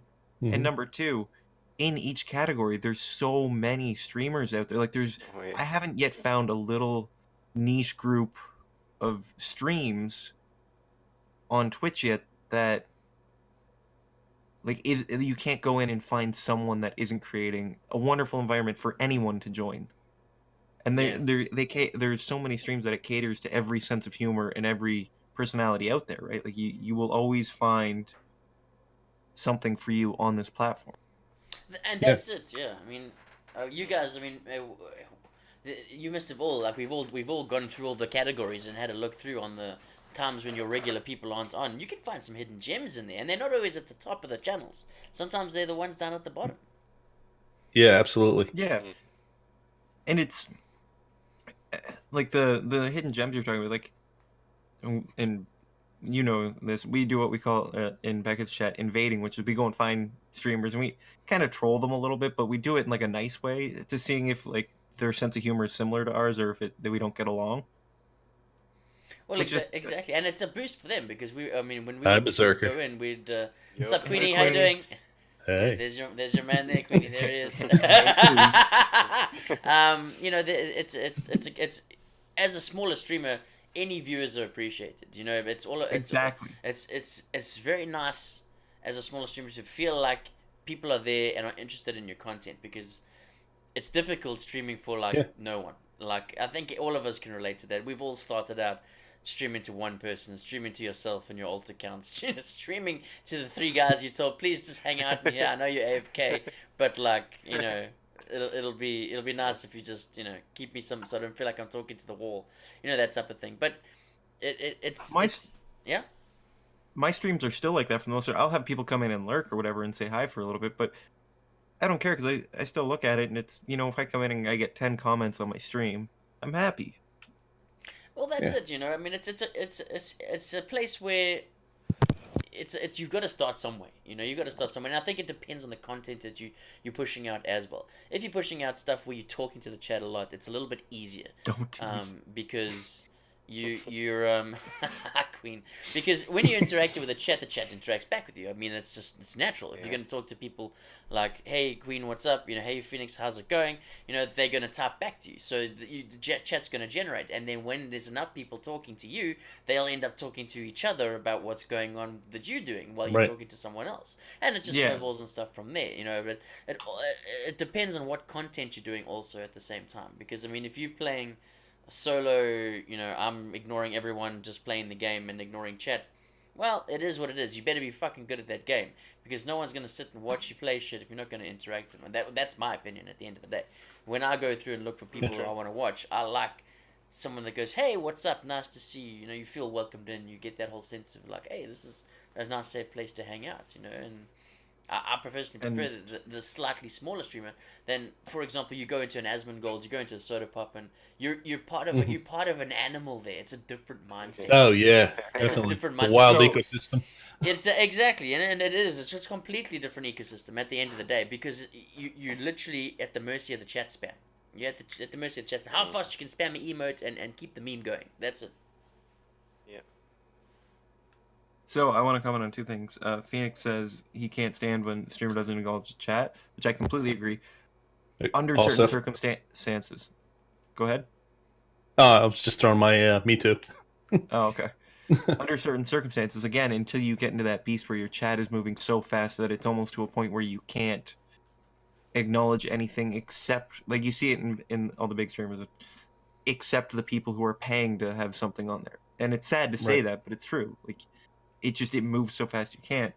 And then Dubber commenting on, you can usually tell within 5 minutes if you're gonna stay or not. Absolutely. I agree with that too. I But- agree with that too. And this is kind of something that I've seen because I am a mod in a bunch of channels, and I've seen channels grow exponentially. There's one thing I've seen on Twitch that is almost guaranteed to make you grow, which is a consistent schedule, and I don't have one, which really sucks. Yeah. If you say you're going to be live at this time and you're live at that time every week, Hey, you look will who's popped in, always boys. get. There she is. What's up, Jay? Welcome to the podcast. Good to have you with us here on the Discord Boys podcast. We're discussing Twitch streams, smaller streamers, and our lives. Hey, Carry on, Sonny. Janelle. Yeah, it's a schedule. Like if you have that consistent time that you're up, then people consistently know, hey, it's 5 o'clock on Friday. We can go to this. I can go to this stream and I can see these people because they're going to be there. And I talk to them in the chat and I become friends with them. And it just creates, again, it goes back to that warm, inviting environment that everybody likes, right? With the same sense of humor Yeah. that you have. Exactly. I mean, Captain Happens is Yeah, saying also true. that you have a demographic shift as well, where Twitch started with a very young audience and it's now reaching a more mature audience. And I think that allows and forces better content. And now you're getting a higher level of income versus early days of ad revenue versus subs to now subs donated ad revenue. And I think that's true as well. I think the Yeah. better effort you can put into the production of your stream, I think it's recognized by the viewers at the end of the day. You know, Oh, yeah. if they can see that Absolutely. you are putting in effort to create content that is good quality on a regular schedule, like Solly says, and it, you know is worth your time, then it's worth giving that person a reward for doing something like that. And because, as he's saying, it's a more mature mindset, the disposable income's probably a little bit more there than the 13-year-olds. And I think people that will appreciate it more with a mature attitude at the end of the day. So yeah, I completely agree with that. I think Yeah, that I need there to start. I definitely need to is start doing what's called choreographing my dance moves. Jimbo's Oh, come pilot on. moves are coming down. Your moves are Jimbo's coming spectacular. down with the pilot moves. You need to figure out the whispers thing, Jay. We can show you. We can whisper you, no problem. Yeah, but like, so if you get 2 or 3 consistent viewers and a schedule, I think you're golden on the path to growing. And then it's just, so we had hi Jay, we had a conversation about this off stream a little while ago in a different Discord versus equipment versus personality. Exactly. Yes. Yeah. So if the stream see like that your chat sees that you're trying to produce good content, even though you might not have the best equipment, everybody's limited, right? To Yeah. a certain extent. Yep. But you're trying to put in that effort and you're trying to make the content great. That's gonna always trump equipment, but at the same point, I can't deal with someone who has awful audio. And it's nothing against the streamers, just it hurts my ears. Oh, 100%. And I think that's a very valid point. And Jay, I Other- know that we are. Yeah, there's a floor. Yeah. It's a level of where I've seen so many people get caught up in the tech, where they think I'm going to be successful because I've bought all this cool shit that I know is what the successful people have, and that's what's going to make the difference. And then they sit there and play Fortnite. Yeah. It's like, Yeah. no, that's not going to make people watch you unless you're the best Fortnite player in the fucking world. You know, you've got to have something that makes you stand out of the crowd a little bit. It is what it is. It can be a gimmick, it can be a personality thing, it can be, you know, a whole range of different factors. I mean, we all remember how much fun we had the first time Janelle dropped us into Strong's chat. And Yeah. and we saw this man do some crazy things with recess and school time and things flying around the screen, and then someone subbed and he went, "Give me some thigh slaps," and starts slapping his thigh He like was crazy. strong, yeah. He And we wrote loved your it. name on his thigh. He wrote your name on his thigh, exactly, and it was absolutely amazing. You know that we subbed to that guy for months just to get thigh slaps in the chat. It was fantastic. You know, it became a thing, a meme of legend. You know, exactly. Now, where is Strunk? Where is he gone? I don't know what's happened to that And man. that I miss production him. quality is amazing, It was but fantastic. and his personality was amazing. And if he did that but had like shit equipment, I'd still sub to him because it was amazing. Because it was amazing content. Yeah, That's- because so the personality content will- shines through the limitations. Yeah, Yeah, will always Yeah, trump the exactly. technology. Yeah. And I have some nice equipment or whatever, right? But I didn't buy it because I thought I was going to be successful as a streamer. I bought it because I wanted it and I like having good quality audio. I still have to dial in my mic a little bit, but if you can get into a balance between good audio and a good personality and a schedule, like and I said and a schedule, you're golden. Yeah. You've written a highway to success. 100%. Yeah, 100%. schedule is a huge thing. For sure. I think it's one Yeah. of the key. I think it is Yeah, one of yeah. the Well, I mean, keys. you can see it. I mean, if you consistently, like you said, consistently showing up at the same time, people will, and we discussed it last week. We said if you can become part of other people's routines, then you onto a winner because your routine becomes their Yeah. routine, and then, you know, you all become the same. Jay, why did you almost burn your house down? Yeah, there's a story I'm about- you there's ta- a I'm Full like, stop. what? Hold on there, a second. Janelle. Wait, Why are wait, you stop. burning your house down? What did you do?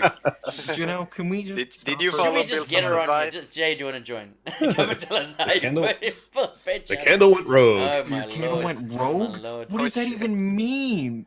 Oh, You jeez. lost a candle. There- The candle started burning the there couch. goes the security deposit. Is this a Bilston related issue? Because I'm hearing exactly. fire, I'm thinking Bilston boy. Yeah, Bill's What a Bill's advice.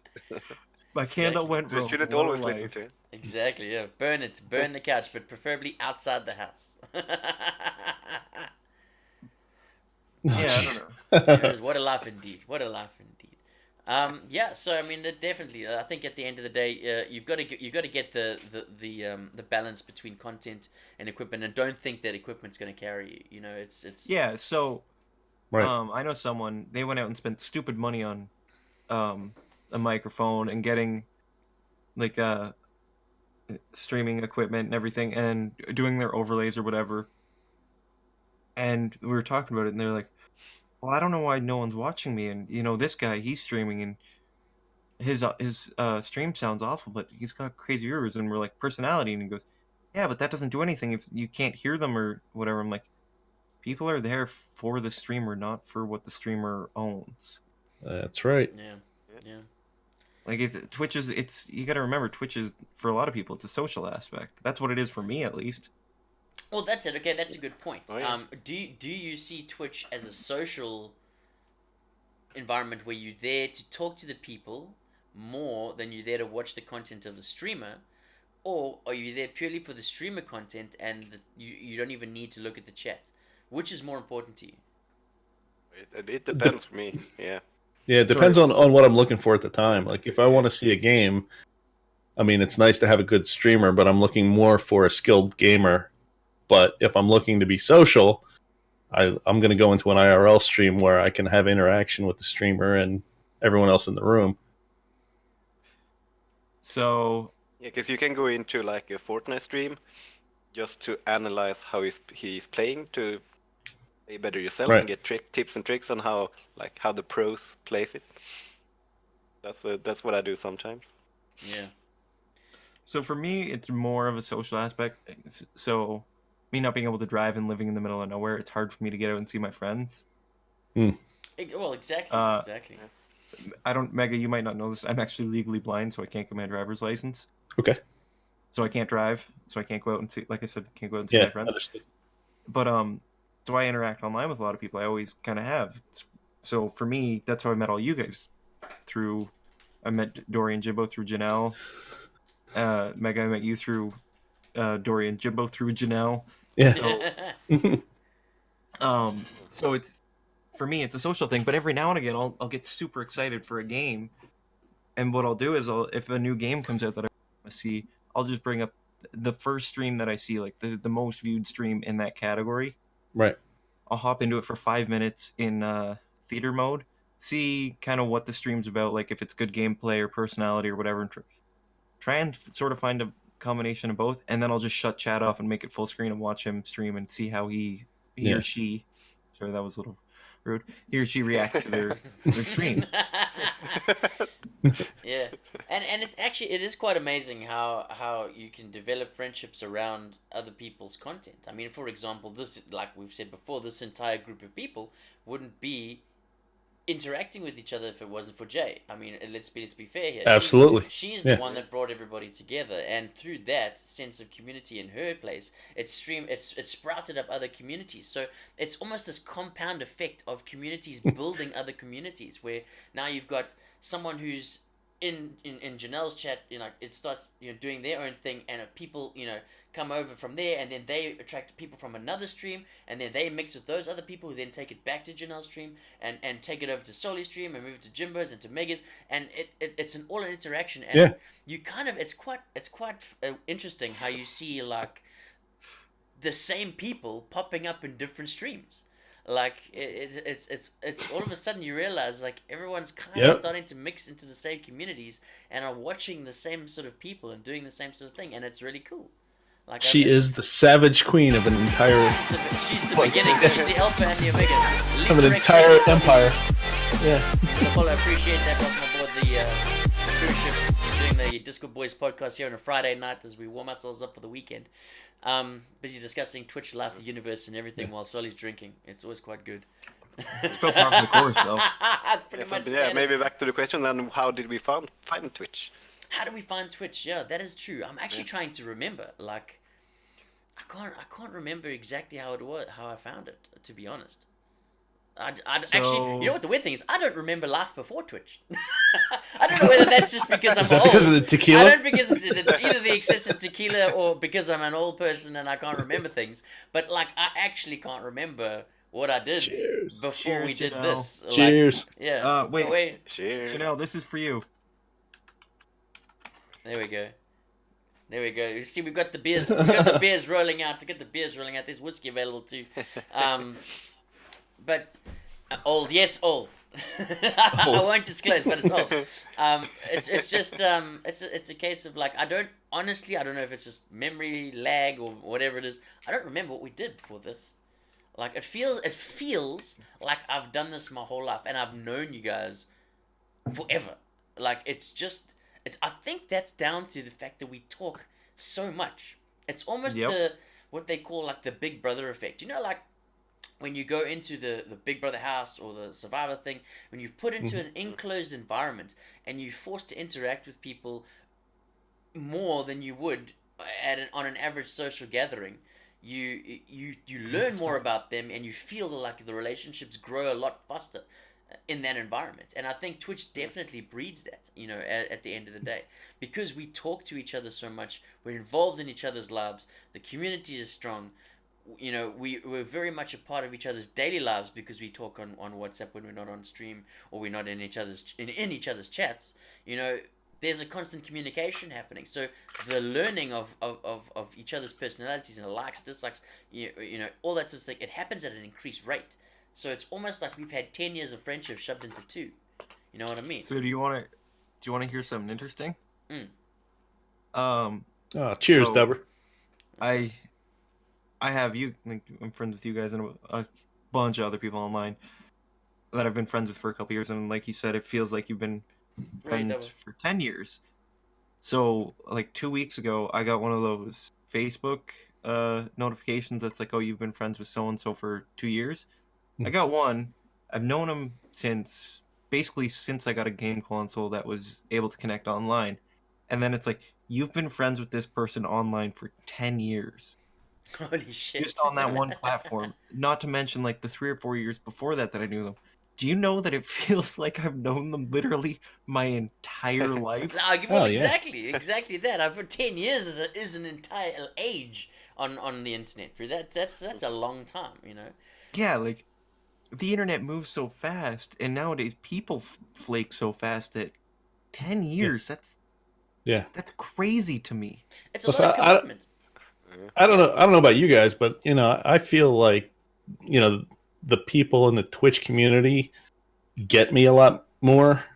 Like 100%. I can And be they're a lot myself a more lot more than I accepting. can. Well, it's Yeah. exactly Yeah. what Dubber says Yeah. there. I mean, if you look what he said into the chat there, he said something Yeah. about Janelle Wheeler's community found comfortable. The stream made him relax. It gave him the confidence to Yeah. start talking to other people. He's met all of us, and he looked forward to streams. That happens. For exactly what you're about to say.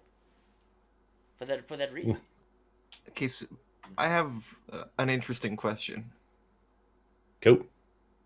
So, is there so maybe not us, but is there like a streamer that you would want to meet but be concerned that they would be a completely thank you, different Jay. personality in person? Like, let's take all the Twitch out of it, right? Let's say Say it again, because that alert was going over your voice. Say it again. So let's say there's a Twitch streamer you like and you hang out with all the time, but you were going to meet them, right? Mhm. Like, let's say TwitchCon, but you didn't have the chat or anything to worry about. It was a one-on-one interaction. Would you be worried that that person is different, or would you care? Um. In real life. Janelle, Kappa. Yeah. Yeah. Janelle. Well, they always say never meet your heroes, but I don't 'Cause- know.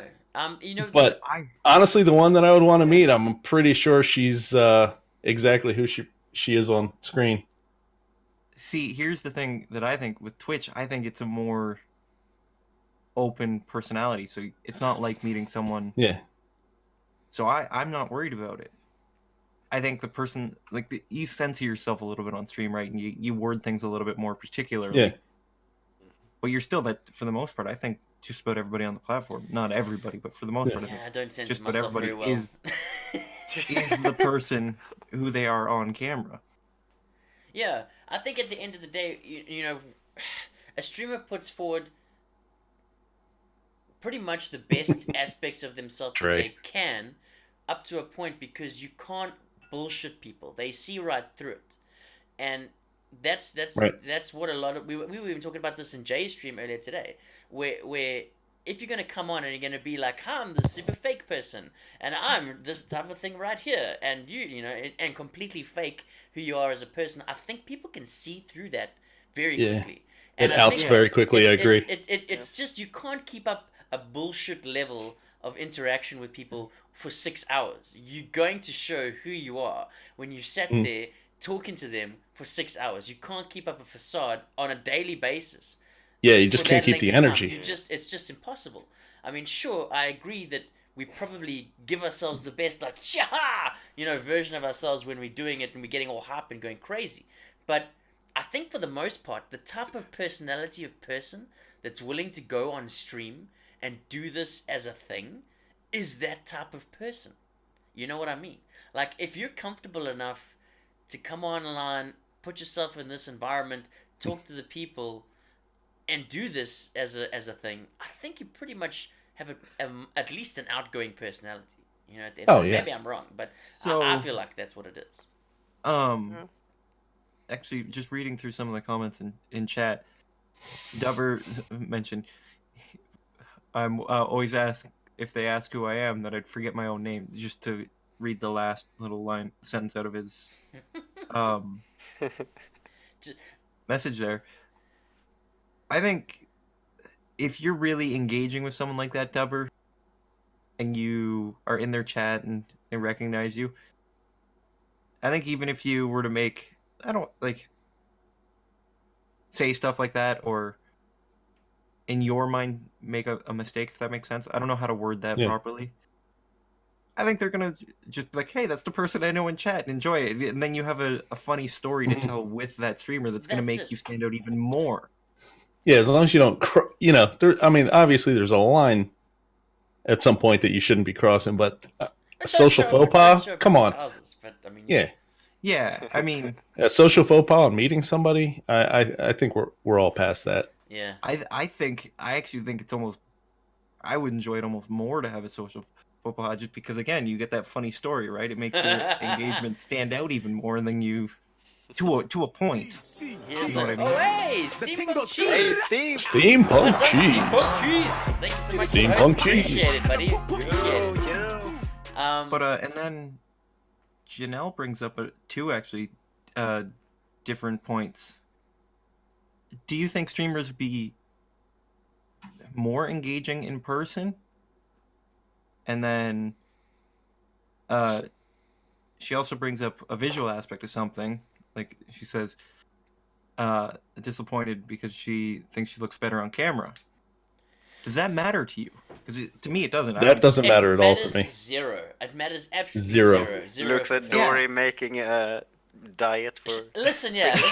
That is a lifestyle choice because I've just realized I've gotten past the point of no return. I need to do something about the weight that's going on here. Not the fact that you can only see me from the shoulders up most of the time on stream. No, like, okay, at the end of the day, I needed to just make those changes. But I don't think that if you meet someone and they look slightly different to what you were expecting, if you're there for the content, which is 99% their personality, I think there's not going to be an issue. If you're the type of person that's only there for the visual aspect of that person's content, then you get what you deserve, quite honestly, at the end of the day. You know, that's not someone I'm really going to concern myself with their opinion of. If they're really just there to have a look at what I look like, get serious. You know? Janelle, I have it on good authority that you're 5'11" when you're in the onesie. But do you think what Jay's saying is that people think she's shorter? Is it because people come across as larger than life on stream because of the fact that it's almost like a TV Isn't show? that the general in TV as well? In TV, exactly. Everyone on Like TV. Yeah. Yeah. If you look at like a lot of sports things or TV people or whatever it is, because of the angles that people shoot it and that type of thing, and because it's a fact that you automatically assume that people are older than you, and you know, bigger than you know, that type of thing. Not like, but like, you know, that like are on a different level. But it's actually not that case at all. It's not that case at all. 99% of the times, and it's I think it's just an effect of people looking at content and saying, shit, that's like, it's like a hero type of thing. You know what I mean? Like it's like an upliftment of that person to like a pedestal because they're providing you the content and you admire the person. You know, I think that has an effect on what you're doing when you're looking at someone on a TV show or a stream or something like that. Yeah. So now, I don't want to be that guy, but I have to look at each side of every argument, right? You just have to. So I would be interested to hear the opinion on the visual side of things. As we've mentioned before, like we all stream on Twitch, right?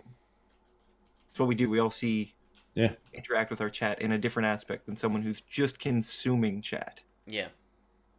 I would be interested to see what they say. I personally, again, I don't care. I'm just like that, but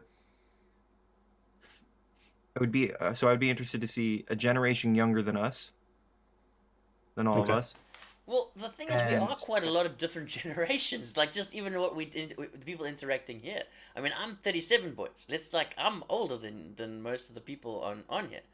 I don't think it comes across as being any older than Soli, who's like 25. You know, but there's a definite age gap there. You know, but you don't feel it because of the way the interaction is, and right. the fact that we like the same things. Yeah. Yeah, the camera kind of lets you get past the trappings. You know what I mean? Captain Happy No, I mean, like, seriously. Like, there's a certain kind of... I don't even know how to put it, but, like, the mere fact that we're in our own social environment that doesn't exist anywhere else kind of prevents you from having to, you know, use the norms that exist out, like, if you're going into the public meet space. Yeah. You know, so we can interact one-to-one without having to have, I'm 45, you're 25, all that. And I completely agree. You know, the age demographic on Twitch, even though it is there, it's not there, if that makes sense. Mm-hmm. I think the age demographic isn't so much based on age in Twitch, it's just filtered by maturity. 100%. Yeah. 100%. Wow, you distilled that all right down into one sentence. Thank you. Factor. It is a massive factor. A massive factor. Which is unbelievably cool, but I think, like, so... the content that you consume on Twitch determines. So if you like, let's say you're just getting into Twitch and you're, I don't know, what's a reasonable age that kids are getting into Twitch now? 13, 13. 14? 13 to 13. 16, I'm guessing. TOS 13. TOS 16, So- isn't it? So Is if it you're 16? I think it's 16. Is It's it supposed 16? to be 16. so if you're, let's say, 13 to 16 years old, you're just getting on Twitch and you're finding those streams that you like and what you see. As a content creator, the other side of something is we have to kind of figure out how we want to shape what those people see, because it will reflect in their personal life, right? And Well- if they're that young, it is going to help shape that person. That's why a lot of the content creators at the moment, they call themselves influencers, because it's legitimately what you're doing to a lot of the time, especially if you're a large scale streamer. You are influencing people's lives, for the positive or the negative. And that comes down to a lot of what your attitude in life is, and what you're trying to portray, and what you're trying to pass across with the content you're providing. If you're there with the negative connotations and a toxic content and a toxic community, you're negatively impacting a lot of people's lives. But if you're a positivity person and you're going out there to improve everyone and make the world a better place, then you're a positive influence on a lot of people's Yeah. lives.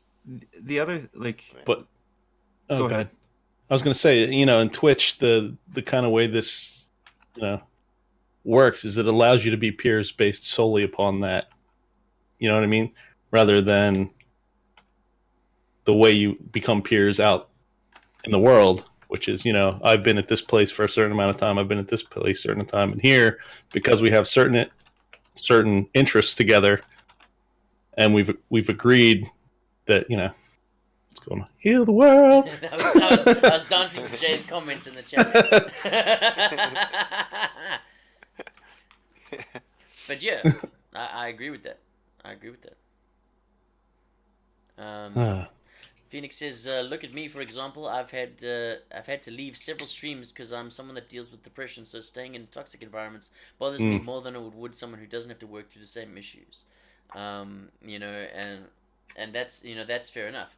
There at least is that kind of level of self-control in your environment on Twitch, where if you do get into something that you can see is not a good place for you to be, you can just leave. That you do have that freedom, where if you're in a real life social situation, it may be more difficult for you to get out of a situation that you found yourself placed in, due to it being something you have to attend, something that you can't physically get away from because of a lift or something like that. It gives you the ability to just go, no, you know what, this isn't doing it for me, I'm Xing out, I'm done. It's a safer environment, and I think that's why people get the safety factor of interacting with people on Twitch, because they know that if they get to a place that makes them uncomfortable, they can just leave, and that allows you to open up a little bit more with people that you do find is a safe interaction, level and communication level with people. Wow, we have diverged very far from where we started this topic. Oh, yeah. And Twitch is great for people like me that's not perfect in English to just practice. That's true. So- I mean, Practice English. multiculturalism is a big thing. I was actually I'm going to go back to Janelle's chat with this. Last year, when you get people that would raid and their whole audience would be speaking a different language, it's amazing to me that I've picked up seeing words in movies that are subtitled or in Twitch and chat, and I can be, hey, I know what that means. I can't read their alphabet, but I know what that means. We all know what privet means. Privet! Privet. Privet! Yeah, we've Privet, learned dobra privet. proshalva. We've had Russian lessons in Janelle's chat for years. Da. Niels. We get it. Yeah, it. like We've it's had to mod that shit. it's such a cool feature. Like if you're on the website and you consume it so much, you can Spasiba, actually Tobarish. see other words and be like, yeah, I know what that means. I don't know how to say a full sentence in that language, but I know what that But means. you can fake it till you make it in another country. That's right. Hey, as long as you can order a beer and a hamburger, you're good to go. That's what it's all about. like- That's what it's all about. It's like you're socially taking intro to that language, if that makes sense. Yeah. Well, because you're interacting with someone from that culture or community at a basic level, and Yeah. that's how it works. That's what language is for. It's a communication tool. So, you're enhancing your communication tools. I don't know. it fascinates me. It is a really good side effect, Yeah. and I mean, you get that a lot from. I mean, I watch a lot of anime stuff too. Like, and Burgers. you start to pick up like and almost learn the language by listening to the original Japanese and reading the subtitles. Because when you hear, gaijin and like all that type of thing over and over again, and you're reading the words and it's saying this Oh, and that, yeah. this and that, Yeah. you pick it up and you're like, okay, Mhm. and you can. Yeah, you can I watched Naruto on Japanese with English subtitles. only way to do it, Drew. Only way to Yeah. do it. Yeah. Yeah, I gotta refresh my beverage. I'll be right back, No gents. problem. No problem. No problem. We'll carry on. But yeah, no, it's just such a cool aspect, and the thing that I find is you get so many features like that aren't so as we said earlier, Twitch, it's very hard. Like there is a pretty steep learning curve to it because nothing is explained when you Yeah. sign up for Twitch, Yep. and you kind of just have to jump in and figure it out, which for a lot of people is really intimidating. But once you get into it and you get past and you kind of figure out the basics of it, and then you kind of figure out the more advanced stuff, you start finding all these cool little That- features, the social aspects of it that are And that is why you should always give the trolls a second chance, because sometimes they just don't know. Depends on the troll. Yeah, of course. I sometimes I'm very valid in my shots, and they don't deserve to come back. I got that band hammer right 3 times tonight because the Oaks were crossing the line, and they're not coming back. Some of that shit was bullshit, but that comes down to community guidelines and what I know is acceptable in Jay's community and stuff like that. And my modding style in Jay's chat is different from my modding style in Arena's chat. It's different from any other places that I go. It's very different. that's another big thing that it would be kind of interesting to talk about, because I know Dory's a mod in countless chats. I'm a mod in a whole bunch of chats. Jimbo, you're a mod in a few chats, I believe, right? Yeah. So you have to kind of filter yourself differently in each chat, right?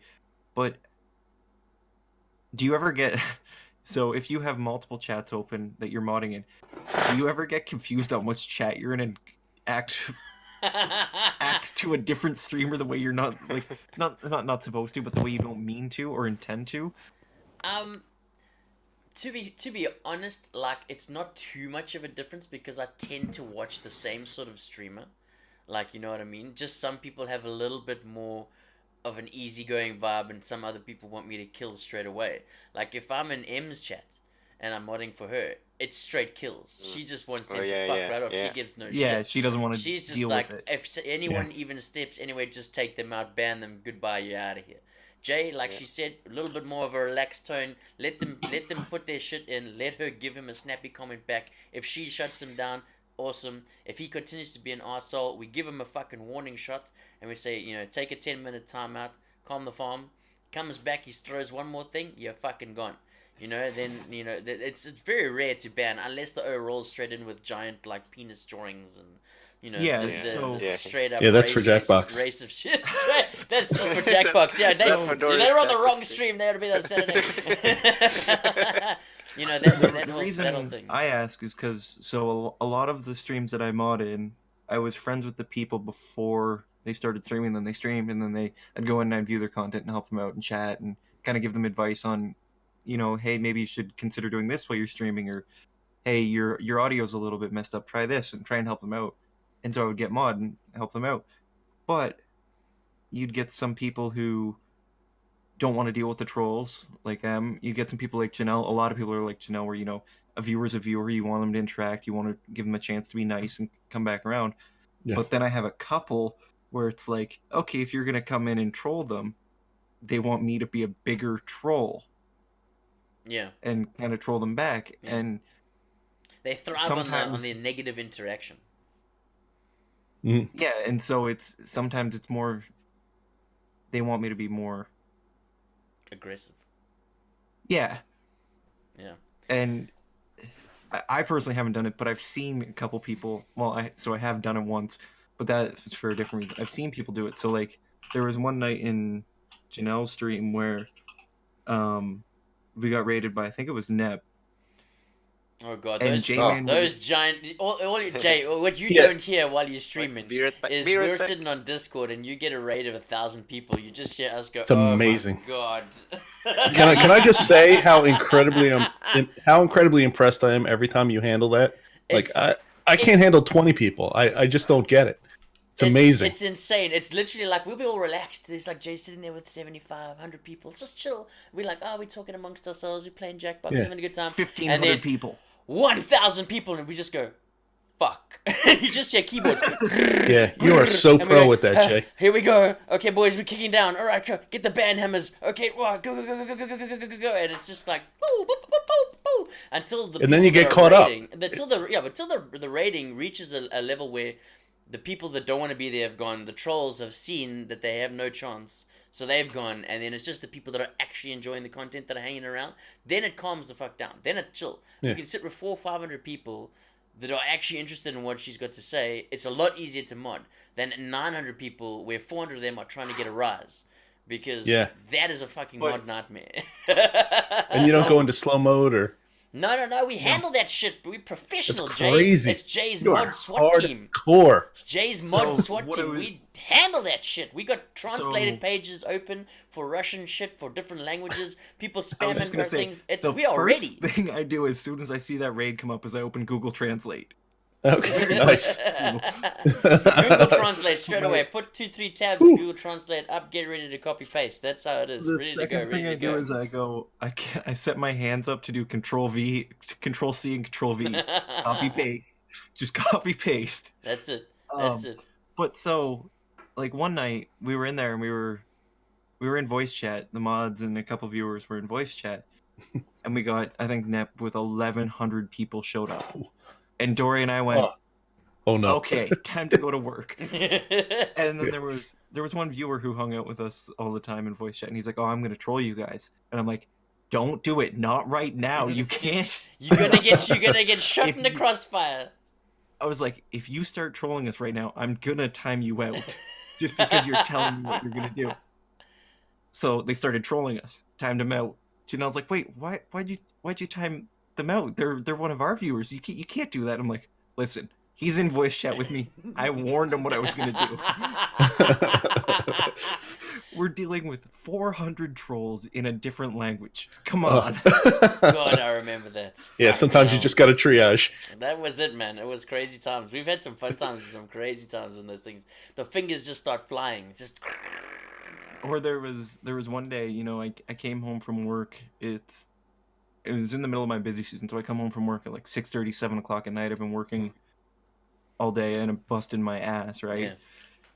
Come home, I'm like, okay, I'm gonna hop on Twitch, say hello to everybody before I eat dinner. I hop onto Twitch. I'm like, hi. And Dory's in Discord. Get in here now. I need help. I need help. We've been raided. Red alert. Get in. We need help. But it's Exactly, cool. I we mean, need to it's help it's people it's understand it's, what's it's a going lot on. of it's a lot of work, but it's a lot of fun because it is what it is. At the end of the day, like it's a community that we are protective of because we Oh, value yeah. it. No, we don't need more, Jay. The mod squad is working like a charm at the moment. I think the balance is just right. I I'm mean, back. at the end of the day, Jimbo. we've got a good balance of people to cover all the timing aspects. When it was a lot of like 4 a.m., 5 a.m., I'm asleep in my chair, I can't mod, then we needed more people, that type of thing. But now we've got a good balance of people in the US, USA, that type of thing. So people will handle it and that type of thing. So I think it's also important not to have too many mods. That's a big thing, is you gotta keep a good balance of viewers to mods. Because it's while mods are not like an elevated status, because it's not, it's really not. I think people start to associate like the communication they have with certain mods. They know they can trust those people to keep them safe in the chatting environment while the streamer's doing their thing. As soon as I get a sword, I view chat completely differently. Completely differently. Like it's almost like a I don't- responsibility level. You are don't obligated as view a this- moderator to make sure that the people in that community feel safe enough to interact with the content that they're watching. That's my point of view on it. Like, I don't I don't my stream side of things doesn't change, but my chat side of things, it instantly changes. Just because you're right, you kind of have to. All of a sudden, you have a responsibility. You have a responsibility to be there every stream. Does as a I that's guess my the point. mechanics of it, does the interface change when you're a mod? You get a few more options when you Slightly. click on people. Yeah, a You little get a few. bit. If you can do this thing that you can turn mod icons on, and basically all it does is if someone's being rude or needs to be timed out, it just gives you a faster way of doing it. It puts little ban timeouts and you can see their chat history buttons on next to their name in the chat. Gotcha. Gives you a thing. To Thank answer Jay's question, she's saying, what if mods stop showing up? Like, at what stage do you feel like you can unmod people? I think it's a fair comment because we've even discussed this amongst ourselves at certain times. Where if you've got people that are showing up all the time, and they're doing the job and they're doing the work, and you got someone who's there once every 6 months. The once every 6 month guy, he's not a mod. He may be a VIP because he supported you from the beginning, or he's a mate, or you want to give him something else. But a moderator, like I said, I don't know if it's for everyone else's opinion. It's my personal opinion. Is someone that's there to do a job, and you're there to keep the chatters safe. It's a responsibility, and if you make me a mod in your chat, I'm gonna be there, at least in my chatty app, to make sure that shit is not going wild. 99% of my time, because I view it as a responsibility. You don't take the sword if you're not going to do the job. Then rather say, don't mod me. I don't have the time to commit myself to you at a responsible level that you deserve, because the person who's modding you deserves the respect of the person who's been modded, because they're giving you a responsibility with their community. They are trusting you with their job, their income, their community. It's a big responsibility. If you roll in there and suddenly you start going rogue mod and start going fuck you to everybody, clearing chat, banning people, going nuts, you fucked as a streamer. You fucked, because everyone's gonna go whoa, like, this is crazy. But there's I don't also a want balance this there, sucker. like Yeah. you can't expect one person also to be like in every stream every day. No, And that's why you need more mods. You need more So than it, like, one. You sometimes- need more than one. Consistency, 100%. though. Yeah. I would completely agree with that consistency. There's two other points to make, though. It also depends on how much you trust that person, if that makes sense. Yeah. So, for instance, I'll use me for an example. I've been a mod in Janelle's stream forever, but the past year, I haven't been in there. It's just things have changed. I haven't had time. So if she said, "Hey, I don't think you should be a mod anymore," I'd be like, "Yeah, it's fine. I haven't been there. I haven't been holding up to my responsibilities." But and if she kept it because, let's say, I do show up every now and again, which I'm trying to get back into it, and make that effort, right? Then sure, or take it away, like take the mod away and be like, hey, listen, if you can start showing up again, maybe get mod back, right? We've had this relationship before, but so the big trust aspect, but the other thing too is people's priorities change, right? Even on Twitch. 100%. You can't expect Yeah. but then you need to have a relationship with your mods as a streamer to the level where you can have a chat about it. You can have an open line of communication. You should be comfortable enough with your moderators to say, listen, you haven't been here for 3 months. I'm just gonna take the sword away because you're not moderating the chat, which is the fucking reason you have the sword. And it's not a like fuck you, you're not my friend anymore. If you want, give them a VIP. They've got that level now, but no one should even be looking at that as a thing. But like, it's purely a case of, you should have enough communication with the people that are involved that you can have an open and honest discussion with it. If you come to the person and say, listen, the reason I gave you the sword was I need someone to help out because I'm busy doing my job. I need someone who's going to be assisting me with the job at hand. Yeah, and so Phoenix says in chat, he goes, always have a good reason for why you don't show up. That's fine, and I was just using it as an example, Phoenix, as if your mod's not doing what you kind of signed up for, then it's perfectly fine to unmod them. I was just using it as an easy example Yeah. because I am an easy example in this case. But the other thing too is I feel like if you're modding someone, you trust them enough that you can have that open, responsible conversation, and they're going to understand your point of view because they have similar points of view as Yeah, it's a very how good you point. want your chat run. Yeah, you wouldn't have become a mod if you didn't have a communication with the person in the first place. And And if they did, then maybe it's time to think about who you're modding.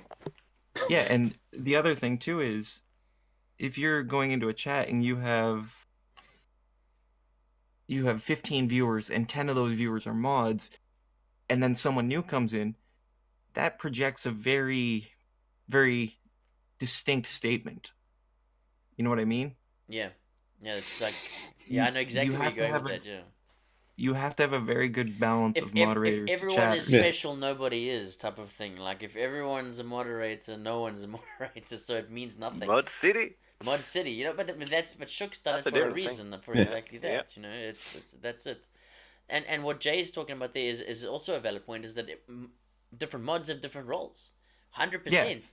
100% agree with that. 100%. Yeah. I don't do Absolutely. the shout outs as well as other people because fuck, I'm busy doing other shit and trying to hit people with hammers and chop them with swords and do that sort of thing.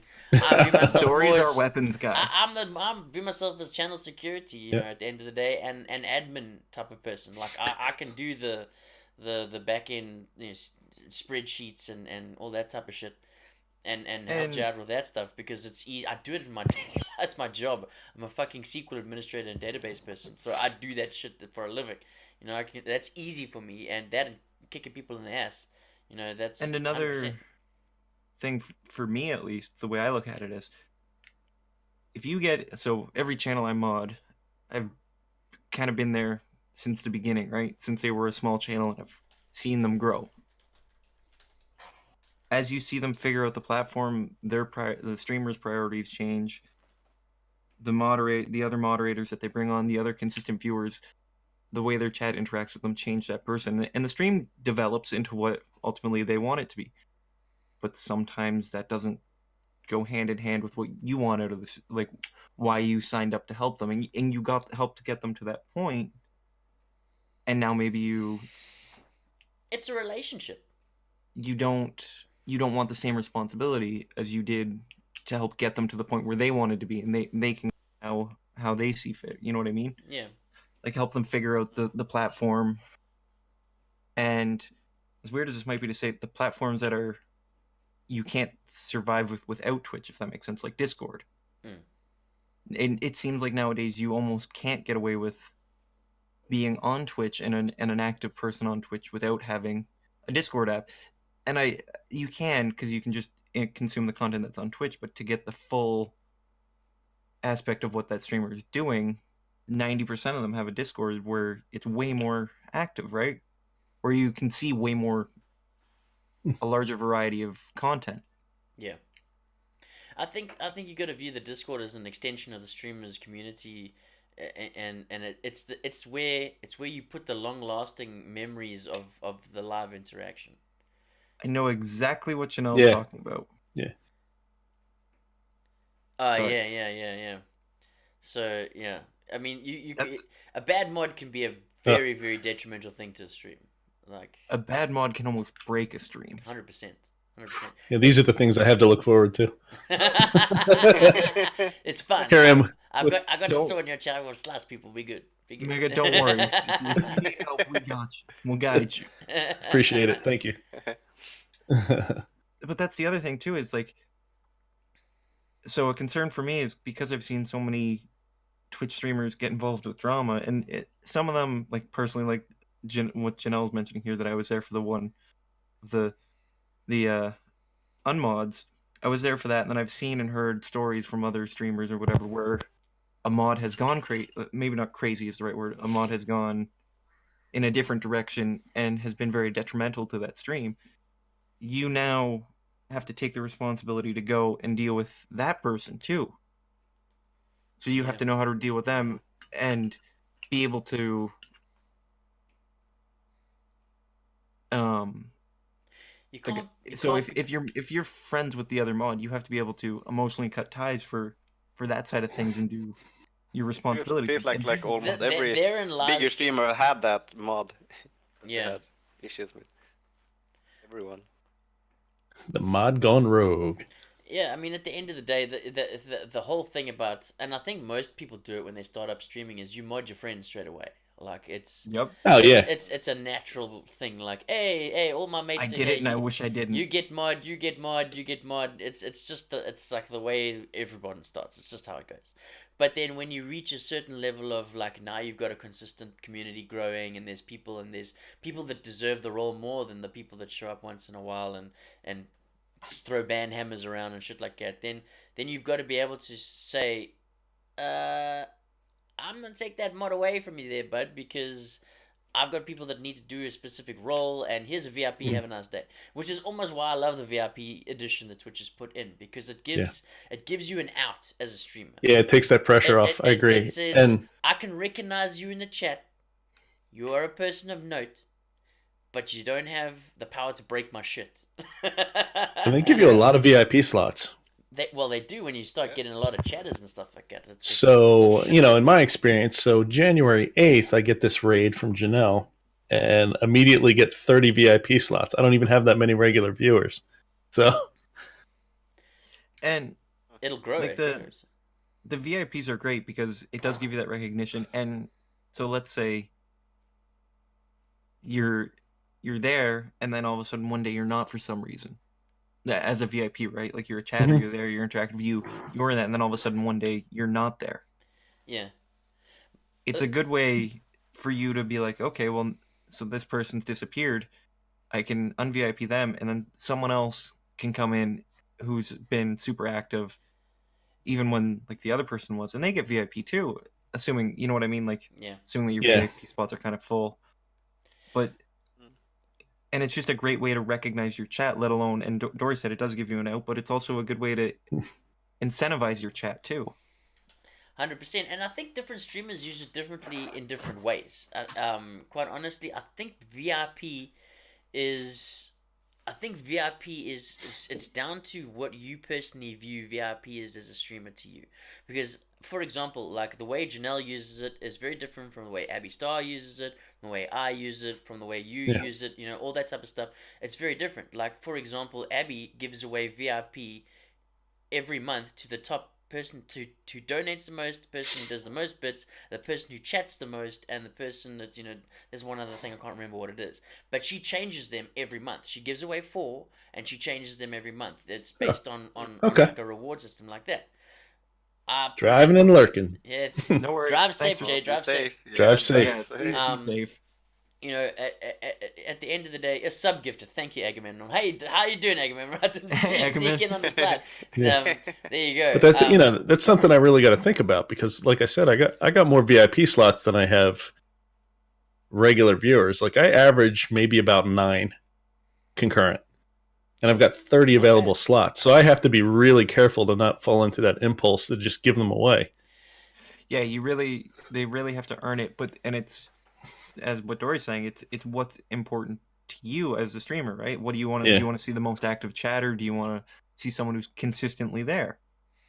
It's a reward thing, and like for example, like Phoenix is saying there, he's a VIP in my chat, and Mhm. the reason being is that wherever I go, and every time Phoenix is around, and I appreciate that. Like it's like he's always someone that shows up, says hi, is cool to people, interacts with the chat. He's been there since day one, even when I'm streaming to 3 or 4 people.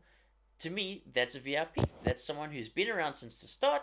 They've earned Yeah. themselves a permanent place as a quality member of the community, and they deserve to have the recognition for it. You know, Janelle I gets think one and Agamon- one. Eh? Brings up a very good point. Sorry, I didn't mean to interrupt you there. Yeah, no. What did he say?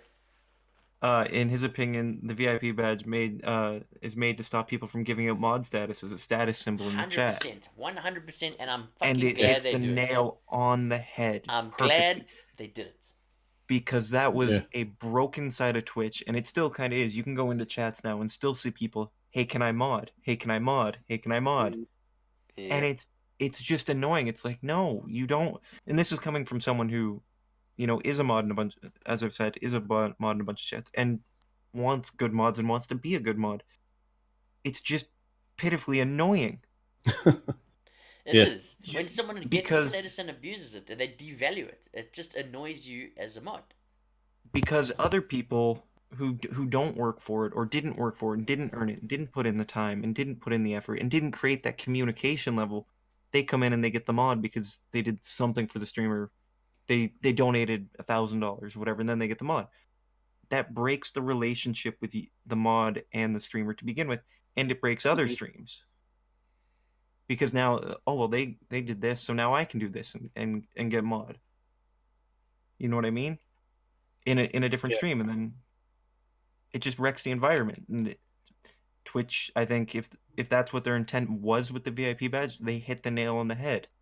Yeah, I think they put it in for that exact reason, bro. To give a step up from regular chatter, but not quite the responsibility. Because a moderator is not a status symbol; it's a fucking job. You got to do moderation of the chat. Like that's what you got to do. It's why you have it. Yeah. You shouldn't be doing it if you don't have the sword, if you're not watching the chat to do that sort of stuff. That's not what it's there for. It's not to say, hey guys, look at my green sword, I'm the king of the hill. That's not what it's fucking about.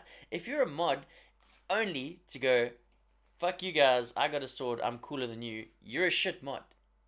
You're a terrible You're mod. a shit mod. Yeah. At the end of the day, you don't deserve it. Because that is not what you get that green sword for. It is a fucking job, and you have a role to play in supporting the streamer. It's an assistant behind the scenes role, and that's what it's for. It's to show people that you have the authority to speak on behalf of the streamer, and it's the streamer giving that person the power to say, "This person represents me." And as a streamer, Yeah. you've got to think Yeah. about that. Like if you're giving mod to any old Wazahuhi, then any old Wazahuhi is going to represent your opinion. Because they've got the power in your community to now to speak on the same level as you as a content provider. Whereas VIP And so- is different. So this is, I'm gonna give a little story. So like I said, I've streamed on the Xbox because I've been on Twitch on this account since 2014, I think. I can remember. Okay. But I know another. Like I had another account that was under a different name, and it was just my Xbox gamer tag that I started with, and I had that since 2010, 2012, something in there. And so I've been on the platform for a very long time. And so when I created this account and I streamed on Xbox a couple times, and again, I wasn't affiliated. Anyone who I like knew from outside of Twitch who came in or even knew on Twitch but knew personally, they got a sword. And then, I wasn't really that big of a streamer or anything, right? Like I'm still not, and I don't want to like confuse that. But when I became affiliated, I took something away that Janelle kind of made me realize in the chat, which is if your friends are mods, not so much if your friends are mods, but if your mods, they just have it because they're your friend, they're reflecting your stream way more than they project such an image. And so if you have friends who are coming in and trolling you and joking with you to a point, obviously, it presents kind of a bad image for how you want your chat to interact with you. Yeah. Yeah, 100%. So you really have to consider how you interact with the person that you're considering modding and how they are interacting with your chat, and how many different aspects you want. Because as we've talked about, Janelle also said, hey, listen, each one of my mods has a different role in my stream and in my community. Yeah, 100%. And the role is important. I mean, you can't have Yeah. one person or 5 people doing the same job. You know? Yeah, you have to have different responsibilities. I mean, I know that I can be lazy on shoutouts because Jimbo and the rest of the boys, they got that shit. You know, that I don't have to worry about that. You know, my main thing is I just keep an eye on what people are saying because I gotta shoot people in the head and make sure that they understand what's going on. You know, and then I also know that if we're doing admin and giveaways and all that crap in the background, then I get the spreadsheet out and I do that type of thing. And I know my role, but it's because we've been modding in there for like 2 years. You know, you know it as a community. You know, it is what it is. I know the job, and so does everybody else. I think that's why we have a good quality mod team, and a team is what it's all about. You also have to consider how do the two people or the two or three or however many mods you have, how do they interact with each other? Like, do they get along? Do they work well with each other? Do they do different responsibilities well? Thank you, Mikey. Mikey doing the mod work in the chat there. Mikey doing the mod work Nice. in the chat. Good work. Good Giving work. the shout outs. Giving the Hey, shout-outs. thank you so much, Mikey There it Mimi. is. There So it actually, is. this brings up another question that we did last week with Dan and J-Man, which we haven't done with Mega yet today. So Mega, how did you get on Twitch? And can you give us a little bit about you? Okay. Let's see. How much do you want me to go into the deep, dark, terrible story that was the Whatever last you Whatever year of my you're life? comfortable with. All right, so I'm going to give you the cliff notes of the last year of my life, and let me check the users here real quick. Okay. I sense a story happening. Oh shit. Remember, there is a VOD hashtag. Just saying. Yeah. No. Again, so- just say what you're comfortable with. Yeah, I had the last year for me was pretty terrible. I had my divorce. I had 2 major surgeries. Actually had a very good friend of mine who was my. We worked together for 15 years. I was his best man. Took another job in another city. So at the same time as my divorce is going on, I lost part of my support network. I had part of my bowel resected. I had my jaw. 40% of my jaw removed and replaced with titanium. Damn. And, so I'm basically You're a whole new man. stuck in my home for an extended period of time, which was new for me. And I had a friend of mine who you probably see on my channel, Delbrock. He and his wife are very, very into Twitch. And I had watched it a couple times before and really just never got it. You know what I mean? Just didn't really click for me. And then I was sitting at home on my laptop on the couch and just said, maybe I'll go check it out. And I started watching a few streams, and 12 hours later, I'm like, now I get it. I want to do this. It gets you And- quick. It does get you quick. Yeah. And so that was about September of this year, or of last year, 2018. I bought this mic, the Yeti. I got the camera, which is the 922, which I wish I hadn't gotten because it's a pain. 20 is better. But I had quite a bit of computer equipment just because, I'm a computer guy. So I had 3 or 4 We're all extra geeks monitors here. in the We're all basement. geeks and- here. yeah. So I really didn't buy much in the way of computer equipment for the stream, other than the mic and the camera. I had lights because I was a. Oh, thanks, Trey. I was a combat photographer in the Marine Corps in '99, so I have a bunch of photography equipment, which That's is all easy to Marine. repurpose. No, we sorry to interrupt. Oh yeah. We were looking for a Marine. We found one. Oh yeah. There you go. So I did 1 or 2 streams in September, but my surgery for my jaw was in August 27th. So my first couple of streams I could barely speak. So I don't even have the VODs recorded. And then in the early October, I actually found Jay's stream. I thought that the first stream of hers I had seen was the one where she was making the blue cake, but now I remember her making like something like with some bacon or something before that, but I don't think I was following at that point, but whatever. So I hung out in her stream for a while and, kind of solidified the way that I want to approach it because I just Yeah. love the level of interaction she has. Yeah, it's very And- inspirational. It actually, the reason I chose the games that I ended up going with, because when I started out, I was playing Call of Duty, I was playing a lot of games, but then I realized I can't pay attention to my chat. If I'm not playing something, I can't pause. Yep. And I just loved the feeling of being in Jay's stream and, being part of a community. Just being social, yeah. So that's kind of how I got here, and That's cool, and that's the type of thing. Exactly, it's the feeling of community that can bring you that same feeling of peace and bring you into a world that you didn't even know existed.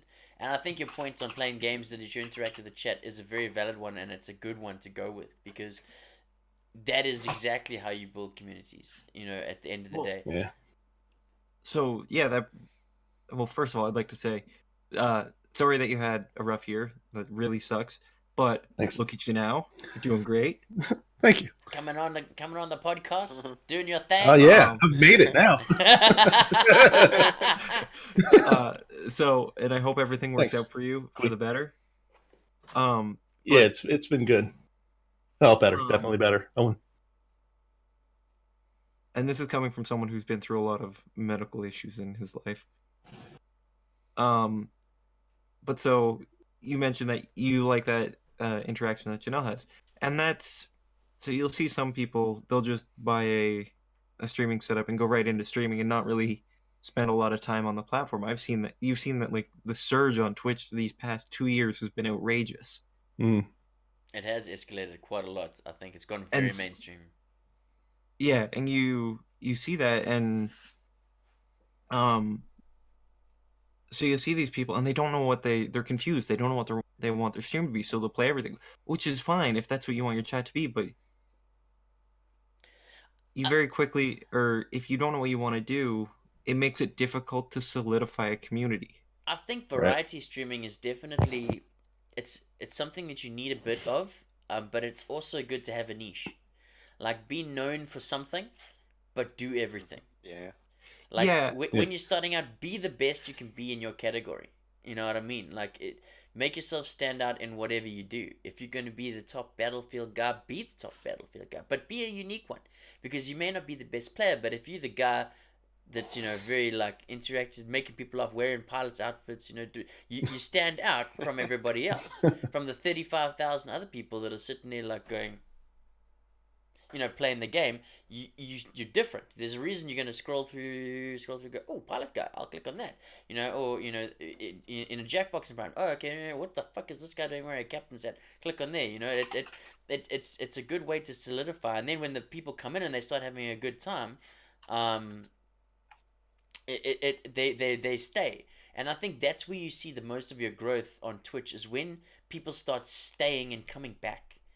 After they've had a good time, that's when it starts to feel good as a streamer, because you know that you're doing something right, because people aren't just showing up once and then fucking off and never coming back.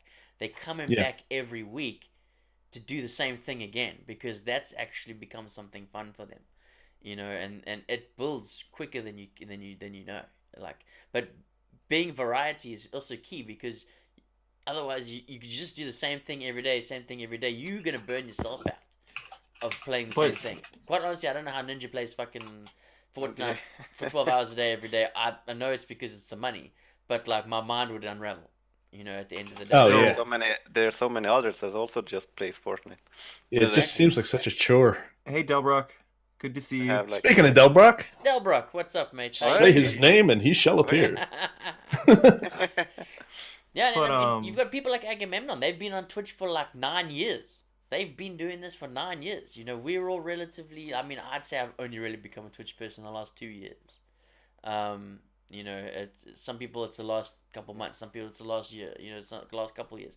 But it's been around for a long time. But I just think it's getting really mainstream right now.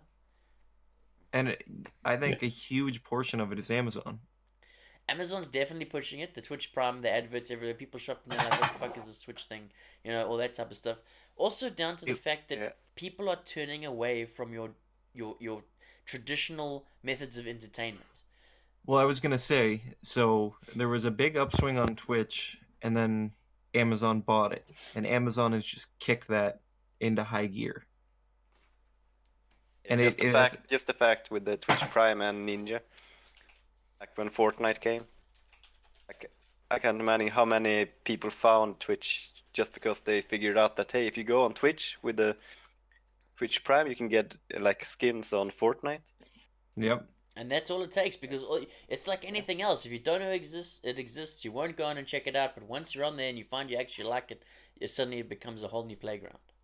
Yeah. Suddenly you're commuting to work with Twitch playing in the center console.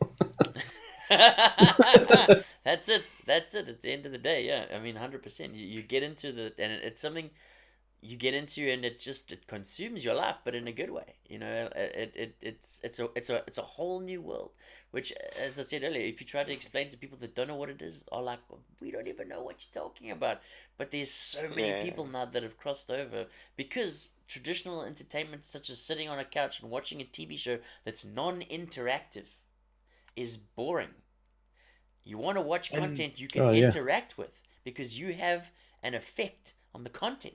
That gives you ownership over the content. It's a whole new world. But like, and at least like cable providers, they're making the content so unreachable. Like, for us to have cable here, it's so expensive. It's just not worth it. You can buy anything you want in a streaming service. You can buy all the streaming services for less than a cable package, which offers less. Yeah, by far. Yeah. And so I don't even like, we still have cable in the house here, but I don't have a cable box. I haven't had a cable box in a few years. And because whatever content I want, I just get online, and the majority of content I watch is on Twitch or YouTube. Yeah, and then, like Delbrock saying, typing into chat and having the streamer say your name and actually interact with you you can't reproduce that anywhere else. No, and you get to voice your opinion and get to understand new perspectives on that topic based on the streamer and the people in chat. It broadens your horizons. It grows you as a person, but you're still doing the same thing you were before. You're watching content.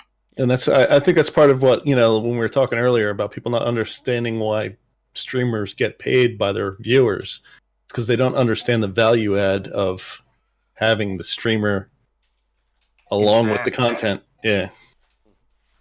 And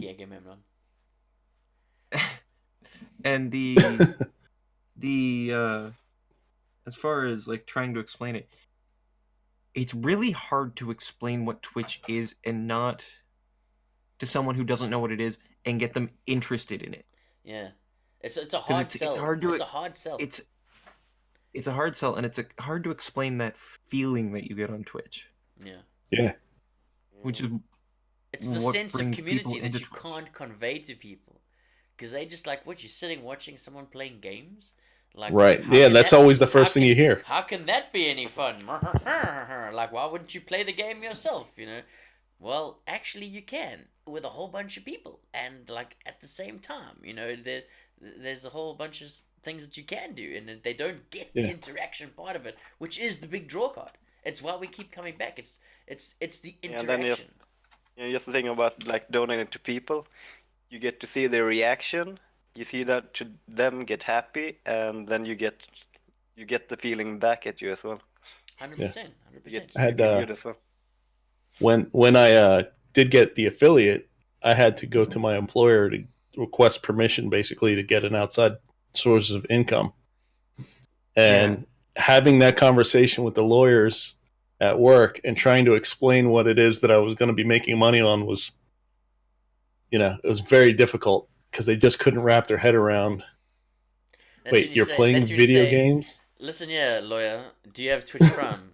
Do you have Amazon Prime? Because you can link your Amazon Prime to your Twitch Prime. Yeah, you get paid pretty well. How about a tier 2? Free. The most commonly said line on Twitch today. But so here's another interesting aspect of like the interactions that we're having, right? So not only are the 4 of us having a conversation, or the 5 of us if we bring on another guest or whatever, right? We're talking to each other. We're also having our own interactions with the chat, right? Because we're all seeing it and getting our own opinions on it. And then so I can also post in chat, like type. So I'm talking to chat and I'm typing to chat. They're talking and typing back, and you still have whispers in Discord. Like, you just get that personal feeling on Twitch versus any other platform, right? Yeah. I'd just like to point out that Janelle's final words on this earth are, "I've got a drill. I'm drinking." Please drill safely. Oh, Please Lord. drill safely, Janelle. We've had a burning couch incident tonight already. We do not need drill injuries. Max, get the car warmed up. AJ Max tonight. Hi, Mikey. AJ Max, AJ why am I Max stuck tonight. to this wall? What is happening? So Janelle. the saga started. The saga started. AJ Max.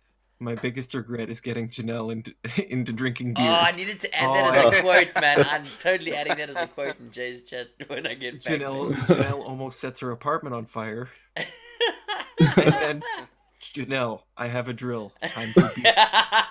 Oh man. Oh, no. shit. That's crazy. It has been fun. It's been a fun night.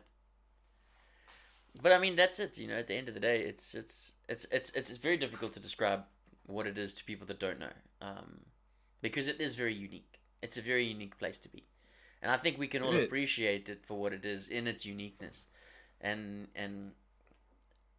I'm just glad it's around, you know, and I hope it stays for a long time as a quality way to provide content and to interact with people, and I think it can only get better.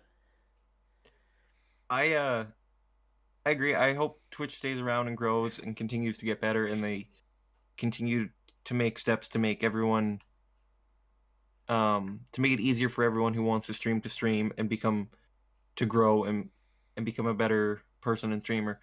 But the other thing that I want is there are other streaming services out there too, and I hope that each of them learns from each other to make each platform the best platform it can be and what that platform wants to focus on. 100%. If that makes sense. Yeah, I know Like, what you mean. so Oh yeah, the competition definitely drives innovation. You know, keeps.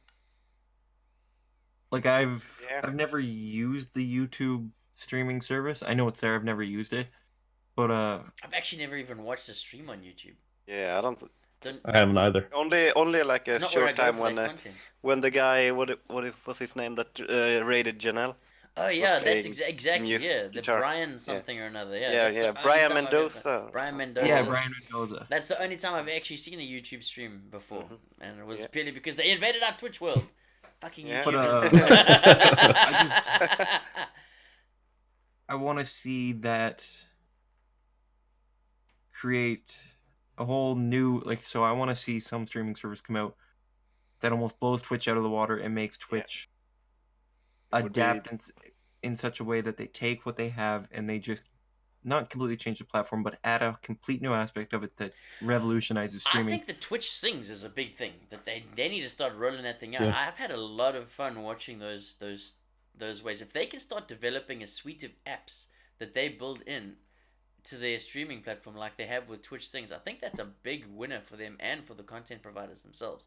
Because of the way I don't know if you guys have used it yet or seen streamers that are using it, but the way you can use it to jump between different streamers and do content with the streamers. You can record yourself singing a duet with any of the streamers, because as a streamer you record yourself doing one half of the duet and you save it as like a VOD, and then anyone else with okay. Twitch Sings can interact with that VOD and record the other half of the duet with you and post it to both of your Twitch Sings accounts as something Oh, wow. as you singing That's together. amazing. That's pretty nice. That's pretty cool, yeah. So Yeah. good. Like, it really is so cool. That's why I cannot wait for Jay to get that shit, because there's going to be some badass karaoke happening in there. That's incredible. That Yeah. stuff like that's innovative to It's innovative. It's a whole new ways of interacting, and that's what it's all about. You know, that's what it's all about at the end of the day, is growing the community with different tools to keep Yeah. people interested and different ways that you can interact with the streamer and the community. It's And I think fantastic. definitely the best for streamers in general. The best thing that could happen is for the other platform like YouTube and there's another one to be as popular as Twitch, so there is competition. 'Cause right now Yeah. it feels like Twitch has like the almost monopoly on live streaming games and stuff. Yeah. It's. That's what- I know. Do you think it's that, or is it because we based off of Twitch that we primarily view Maybe, it as, maybe as that- the only maybe place we to think go? that. I Yeah, mean, maybe. If we were Maybe big YouTube into is one of the bigger. competitors and that was You the just can't place to see. be, you'd be like, who the fuck goes on Twitch? Mrr. Yeah. You know, none Yeah, of my yeah. content that I watch is on that platform, but it's purely because we exist in this platform, in this realm Could be. of communities. I think it's Yeah. it's bigger for us because this is our home. You know what I mean? I think Twitch is bigger. I think so too. I think they do have the pretty much the bigger footprint. I think they've got the bigger footprint on live streaming itself. I think but I don't have any because- research. Like they to would back be that good. statement Like up. if a like a. 'Cause, it feels like it is now. Like bigger streamers, if they don't kind of agree on some of the terms of service stuff, they want to like Depends on protest and okay, I'm gonna quit here and go stream somewhere else. They really can't because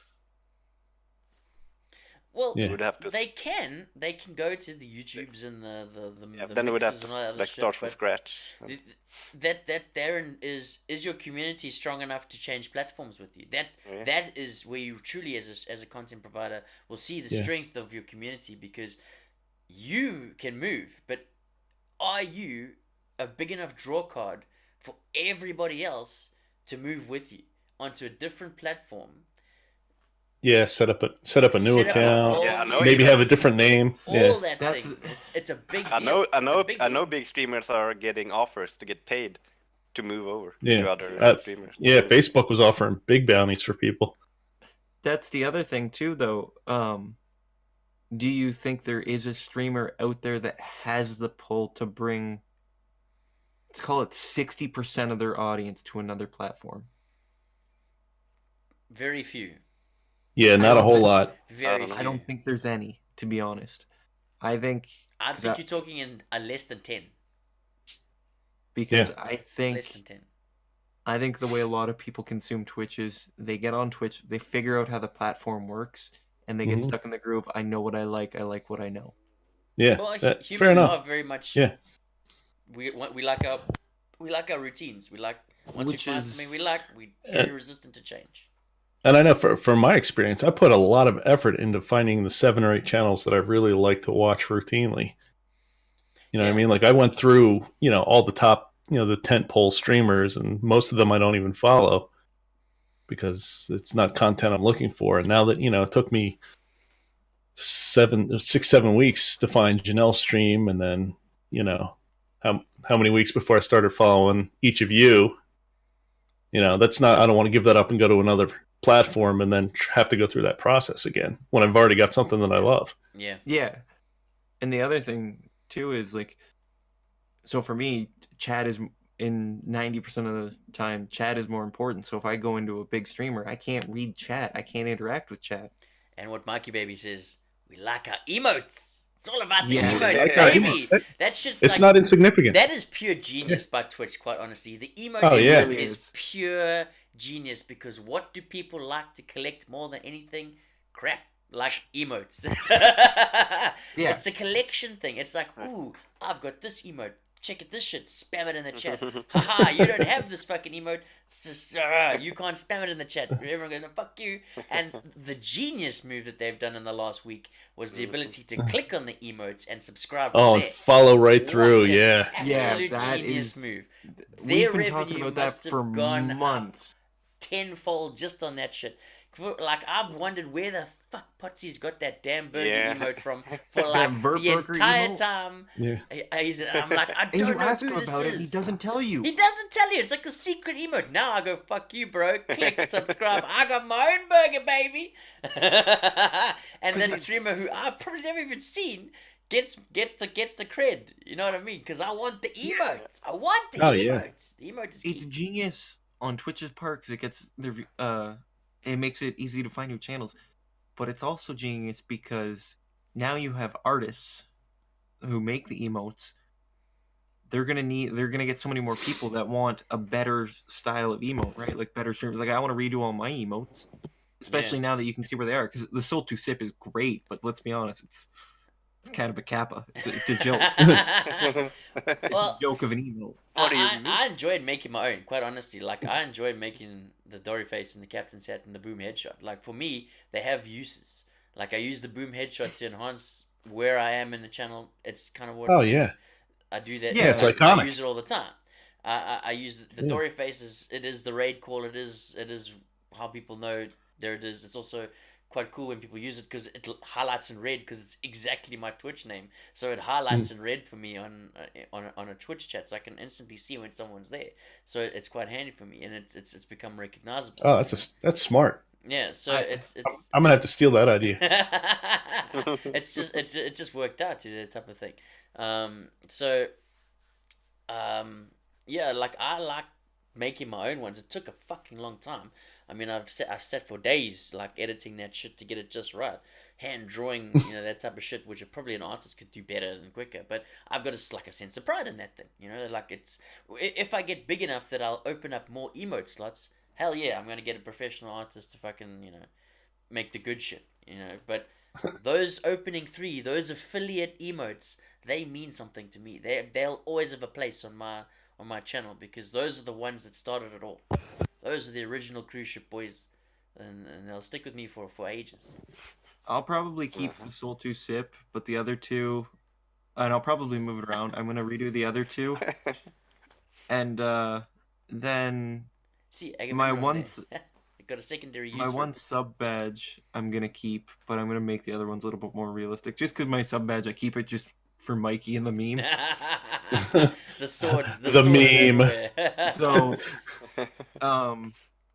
Meggie, you haven't heard the story, but we were suggesting that Mikey get a sword one day, Okay. actually for a little while, and he was asking for it, and then he was going fed up with this meme, and he had an arrow pointing to his name, and it just said in all caps, "Fed up with this meme," and he'd post it in chats all the time. So my 1 month sub badge is the mod sword in green, but instead of the sword being white, it's black.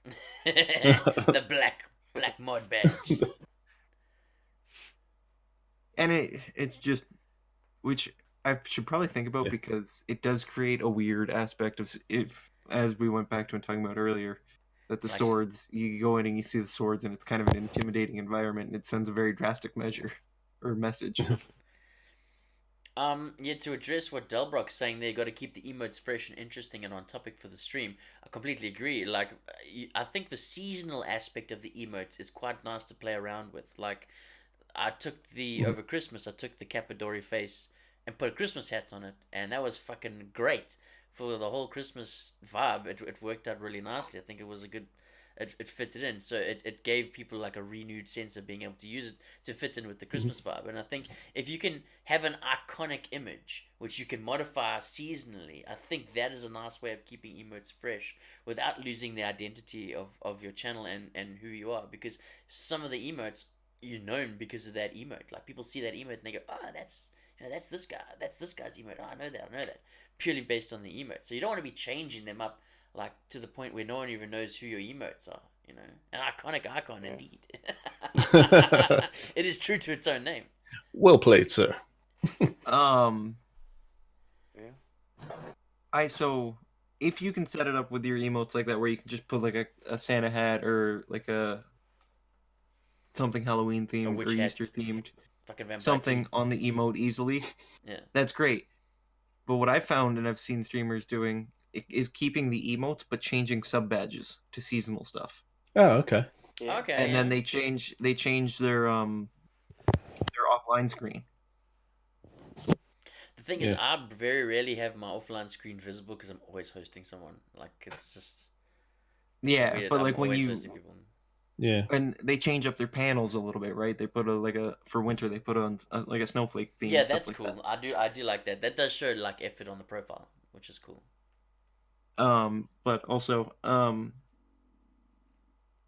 completely just lost my train of thought. So I'm gonna go to the bathroom. reset, Hey. bada bing. And Listen, it happens. and just okay? to think, so sorry, out of all Control, those Alt, topics, delete. out of all the topics you put in the Discord for suggestion, was We've done one. We took Yeah. but here's the first Only topic. 12 hours to also, go. Fuck. everybody in chat, feel free to join the very just started Discord Boys Yeah. podcast Discord. We have spots for suggestions. We'll be posting reruns of the show, like the VODs and clip and highlights. By the way, I But, saw the graphic card. But also, continue, so continue. sorry, I always interrupt. The topics that were in there were just suggestions for this week, just in case we came into a lull. Which we haven't yet. It's been 2 Which we hours haven't. for 39 minutes. Sorry, It's I 4 in the really- morning. We're doing well. It's yeah. 4 in the Really morning. mean to Just interrupt you, saying. Jimbo. 5 in the morning.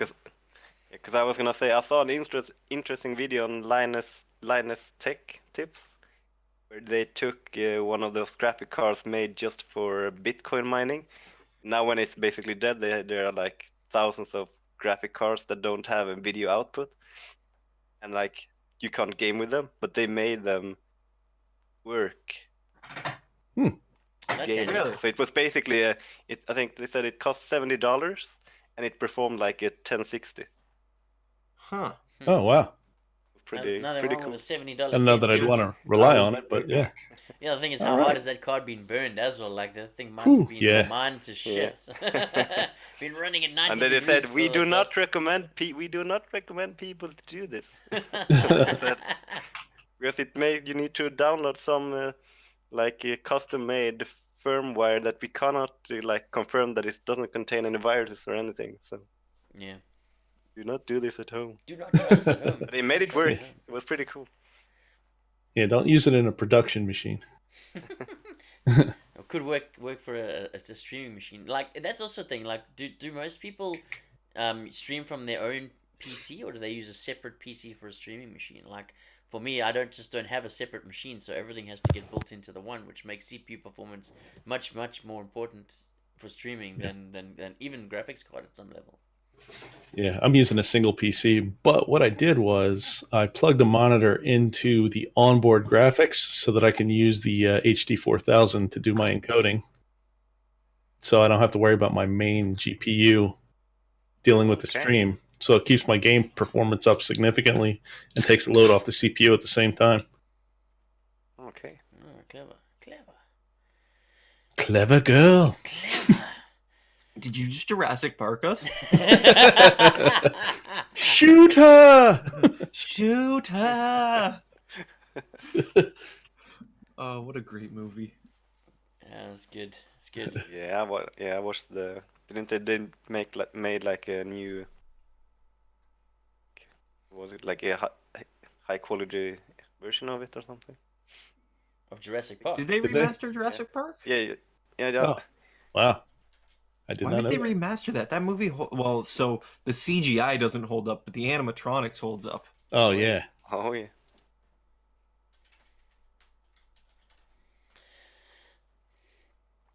Hmm. Yeah, it's getting rather late on this Also, island. Dory, did you mean to post the 4 a.m.? Yeah, no, in I the didn't. chat. I didn't. I meant to send that to you and say it's 4 a.m. Fuck. Oopsie! Behind the scenes fail right there. Behind the scenes fail. There it is. Hence, it's 4 a.m. It's 5 a.m. for Stabs. He's just like, no, fuck you. Yeah, It's 5 5 a.m. a.m. for me too. Get wrecked. Stabs is a legend. But yeah, so I mean, it's been a good evening of chatting and everything. I think it's been a very successful Friday night. I think next time we can start a little bit earlier. We can keep going for a lot longer. We've been almost 3 hours, and I think we've just scratched the surface of what we've been talking about. So, What is the actual uptime? 3 hours and 42 minutes. Sorry, Come 2 on, two you- hours and 42 minutes. You can make it 17 minutes. Or it's gonna take 17 Wait, minutes for us Janelle is to still here? sign off on this. Hey, Jay, you're Jay. still around. I thought she'd gone wild with the drill and the beer. I was waiting for the message on WhatsApp. You, The picture you use of the Max drill to put a bleeding hole in the somewhere. bottom of the beer, and you pop the top. Oh, There we go. Delbrox put it into the Discord. The video Jimbo was mentioning. Ah, thanks, Delbrox. Thanks, Delbrox. Appreciate that. Yeah. So I mean, perfect. with us with about 15, and Max just called me screaming the blood. I mean, I don't know about you guys, but I mean, what do you have as a final wrap up? For the evening. I mean, we've gone really in depth with Twitch and stuff tonight, Yeah. which is cool. Yeah, And I think a yeah. lot of the people can relate to the conversation because it really is. It's talking about the community that we exist in, and the interactions and the relationships that we build here, which I think are important to everybody. Yeah. What's It's why bringing we're us here. all together, right? Yeah, it's why we're here. Yeah. Yeah, and it's it's fun. So my streaming career is in its extreme infancy, so it's really great for me to have like this depth of experience on both sides of the stream. Yeah, you know, man. between having mods and Yeah, and I think discussions like these can only benefit all the streamers because you learn things from people that you didn't know, and you get feedback from people on different levels and who are in different places and streaming different things and building different communities, and you can always learn from other people's perspectives as to what works in a community and what is a good way to bring other people with different opinions and different cultures into your community, which is ultimately what I think most people are looking to do.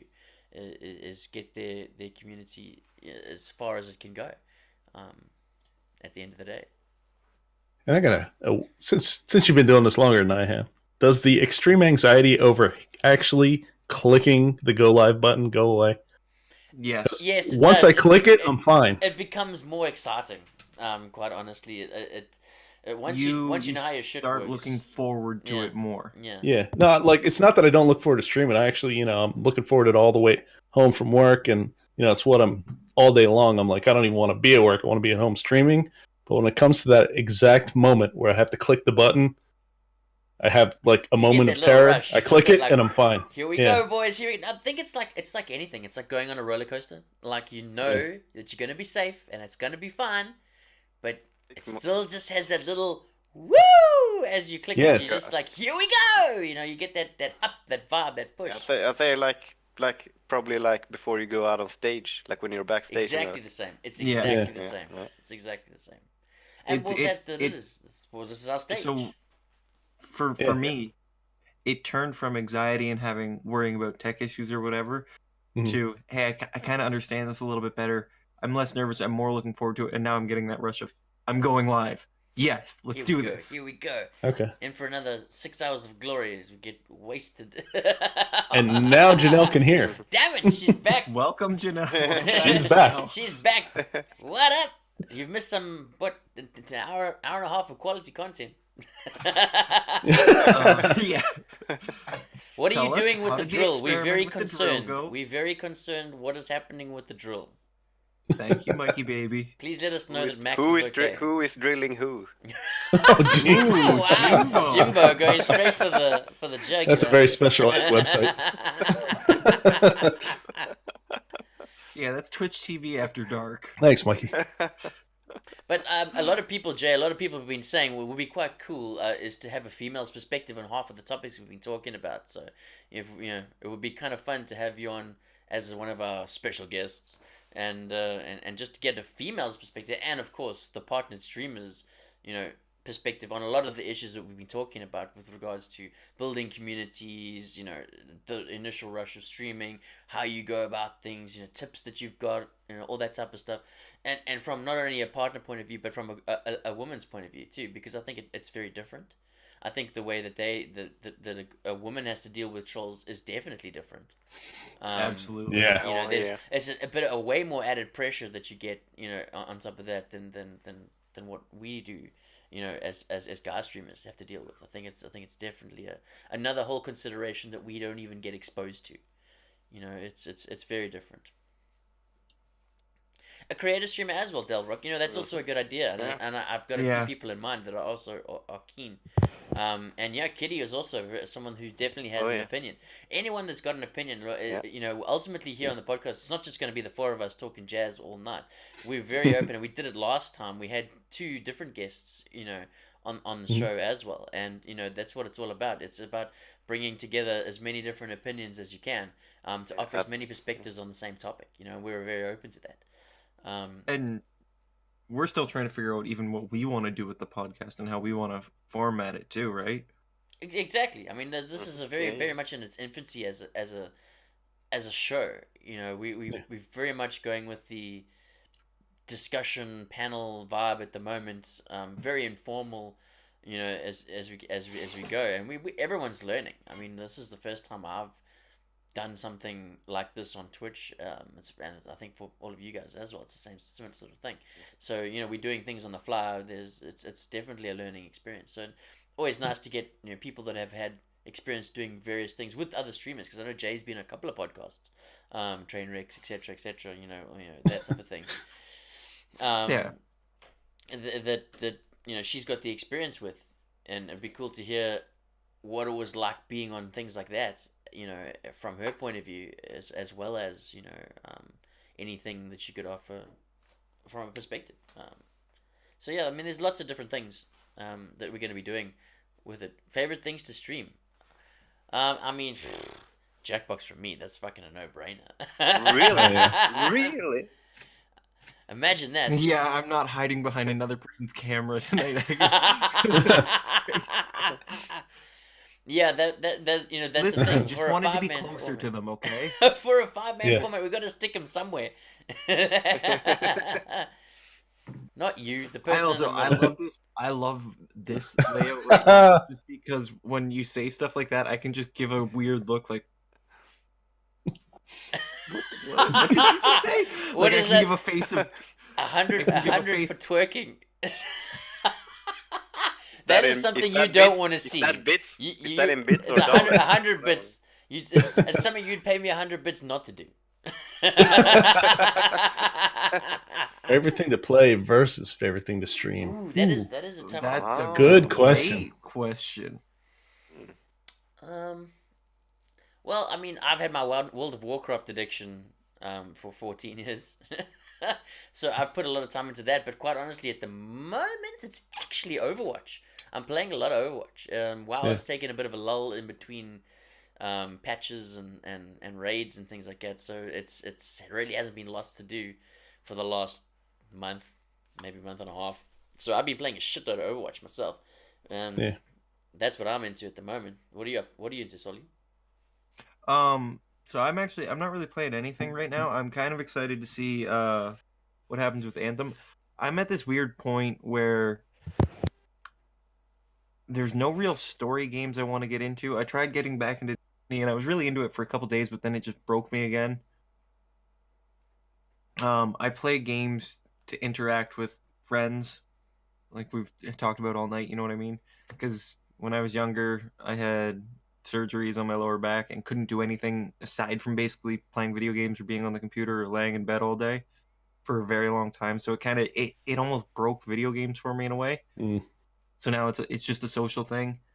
And then streaming, just anything that I like to play. If I want to play it, I don't mind streaming it, because a lot of people get torn up. Should I stream this? Like, is my stream gonna like it? And I always broke it down to your stream's gonna like whatever you're having fun doing. Yeah, and that's a very good point to make. When we were talking about variety streamers and things earlier, I think that is a big factor. I mean, if you're saying, "Ooh, I need to stream Fortnite because that's what everyone's watching," but you actually hate Fortnite, it's gonna come across straight away, and no one's gonna want to watch that shit. Wow. Yeah. When I was younger, I had no friends. Damn it! Don't be like that. No. It's for me. That's where I stand. There's no real story games I want. I'm not hyped for a whole lot of games right now. I mean, I was talking to Mega briefly about Witcher the past couple Yeah. days. I might try and get into that because it looks kind of interesting. Yeah, it's a lot of fun. I definitely recommend it if you like that kind of game. And back when I did have my surgeries and all I could do was play video games and be on the computer, it wasn't easy for anyone to break into streaming. Like, you needed a few $1,000s in a computer just to even be able to stream, Yeah, which you don't need now, but it certainly makes a difference, right? 100%. They didn't It's certainly easier. the threshold that it takes to get into streaming now is a lot easier. Stabber, I'm sorry to hear that, but you have friends now. We're all here for you. Yeah, that's what I was topping because I didn't want to override what you were saying. But that's what I was saying is basically, you've got friends, you got shitloads now. So who cares about the past, bro? You can't change the past, but your future's looking rosy. Rosy. The past has shaped you into who you are today, and Fair point. Every single decision you've made, Stabby, has led you to this moment when you got a shitload of friends from Twitch. So you're all good. It was all worth it. Yeah. and Yep, Janelle there it says is. or uses a Mac, and I was on a Disgusting. I'm And- just gonna go. you couldn't Mac stream 8. off a Mac.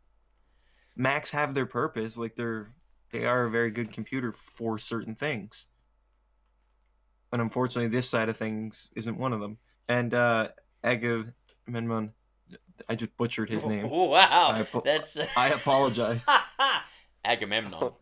Wait till you guys hear his voice. It's absolutely top quality. Holy hell. Yep, top-notch soul voice. Do you want me to do some ASMR? Red Dead Redemption 2. I couldn't get hyped for it. The first game was absolutely amazing, but I just couldn't I'm get waiting. hyped for it. I'm waiting Yeah. for the PC release. I might get it on I PC, think it's but gonna be I just- cool. Yeah. I don't know. It didn't hook me. The trailers didn't sell me on it. On what? Red Dead 2. Red Dead 2. Red Dead What? 1, spectacular. What do you want me to do, Captain Happy Pants? I think you know. I think you know. But whether it's TOS, I don't know. ASMR. Oh, ASMR. They're completely different. AMSR. Hi. ASL. Oh god. I hate this so much. So much. It totally winds so claim up. He fucking hates ASMR. It drives him mad. You know, It weirdly creeps enough, me out. when I was telling the people at work tonight about Twitch, the only one girl out of all of the girls in the office was like, "Ooh, yeah, I know about Twitch. They have that ASMR on there." And I was like, out of all the streams you could have picked to know, it's an ASMR stream. And I was just like, what? And she's like, yo, with the cool ears. And then they like rub the ears and it feels like it's in you. And I'm like, oh my god. This is the worst stream that you could possibly associate it with. Janelle, what did you do with the drill to get beer in How your is eye? it even beer in your eye? This is Home Depot done wrong. So, can we have Janelle on the podcast next week? And can we just have story time with Janelle? Be glorious. Max is definitely, while he's at least enlightened her to the way that beer should be drunk, he hasn't given her the guidelines as to how beer should be drunk. It's not via the eye. But So, someone's Jimbo trying to or shotgun beer cans. Ooh. Jimbo or Mega, what are you guys into streaming versus playing right now? Battlefield and Battlefield. Yeah. Jimbo's of the single-minded mindset. Yep. Yeah, I play a lot of RPGs. So I'm streaming, obviously Witcher 3 right now.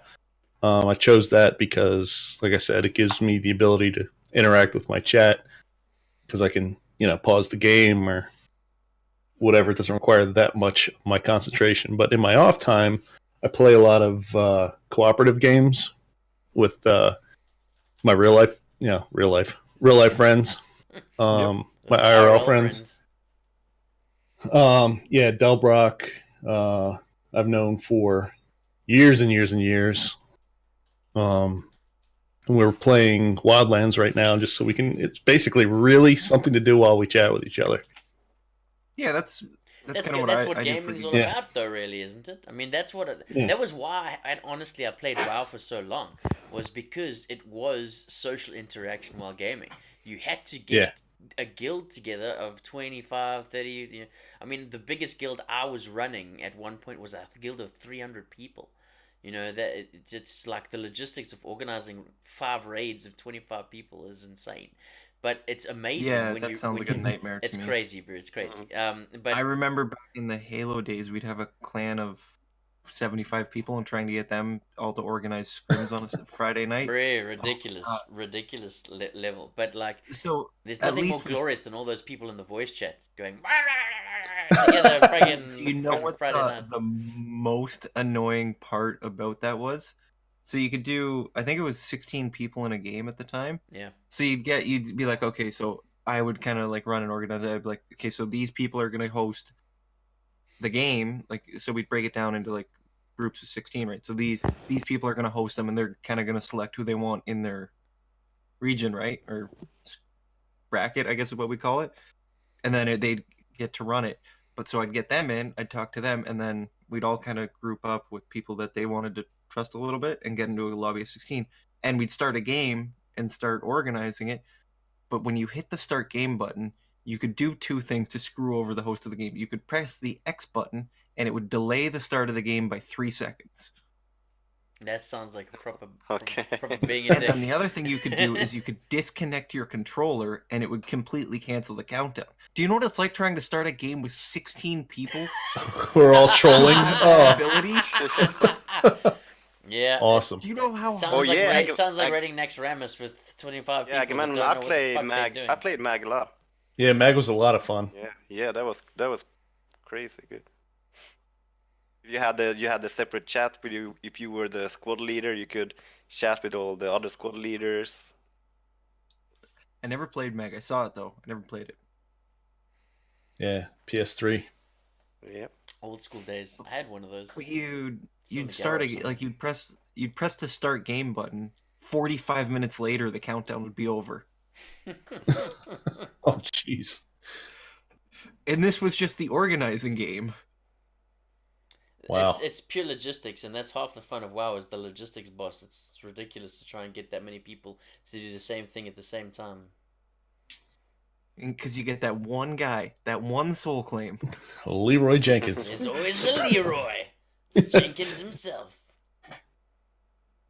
Yeah, just because multiplayer was pretty crazy. Oh, Just Cause 3 is one of my favorite games.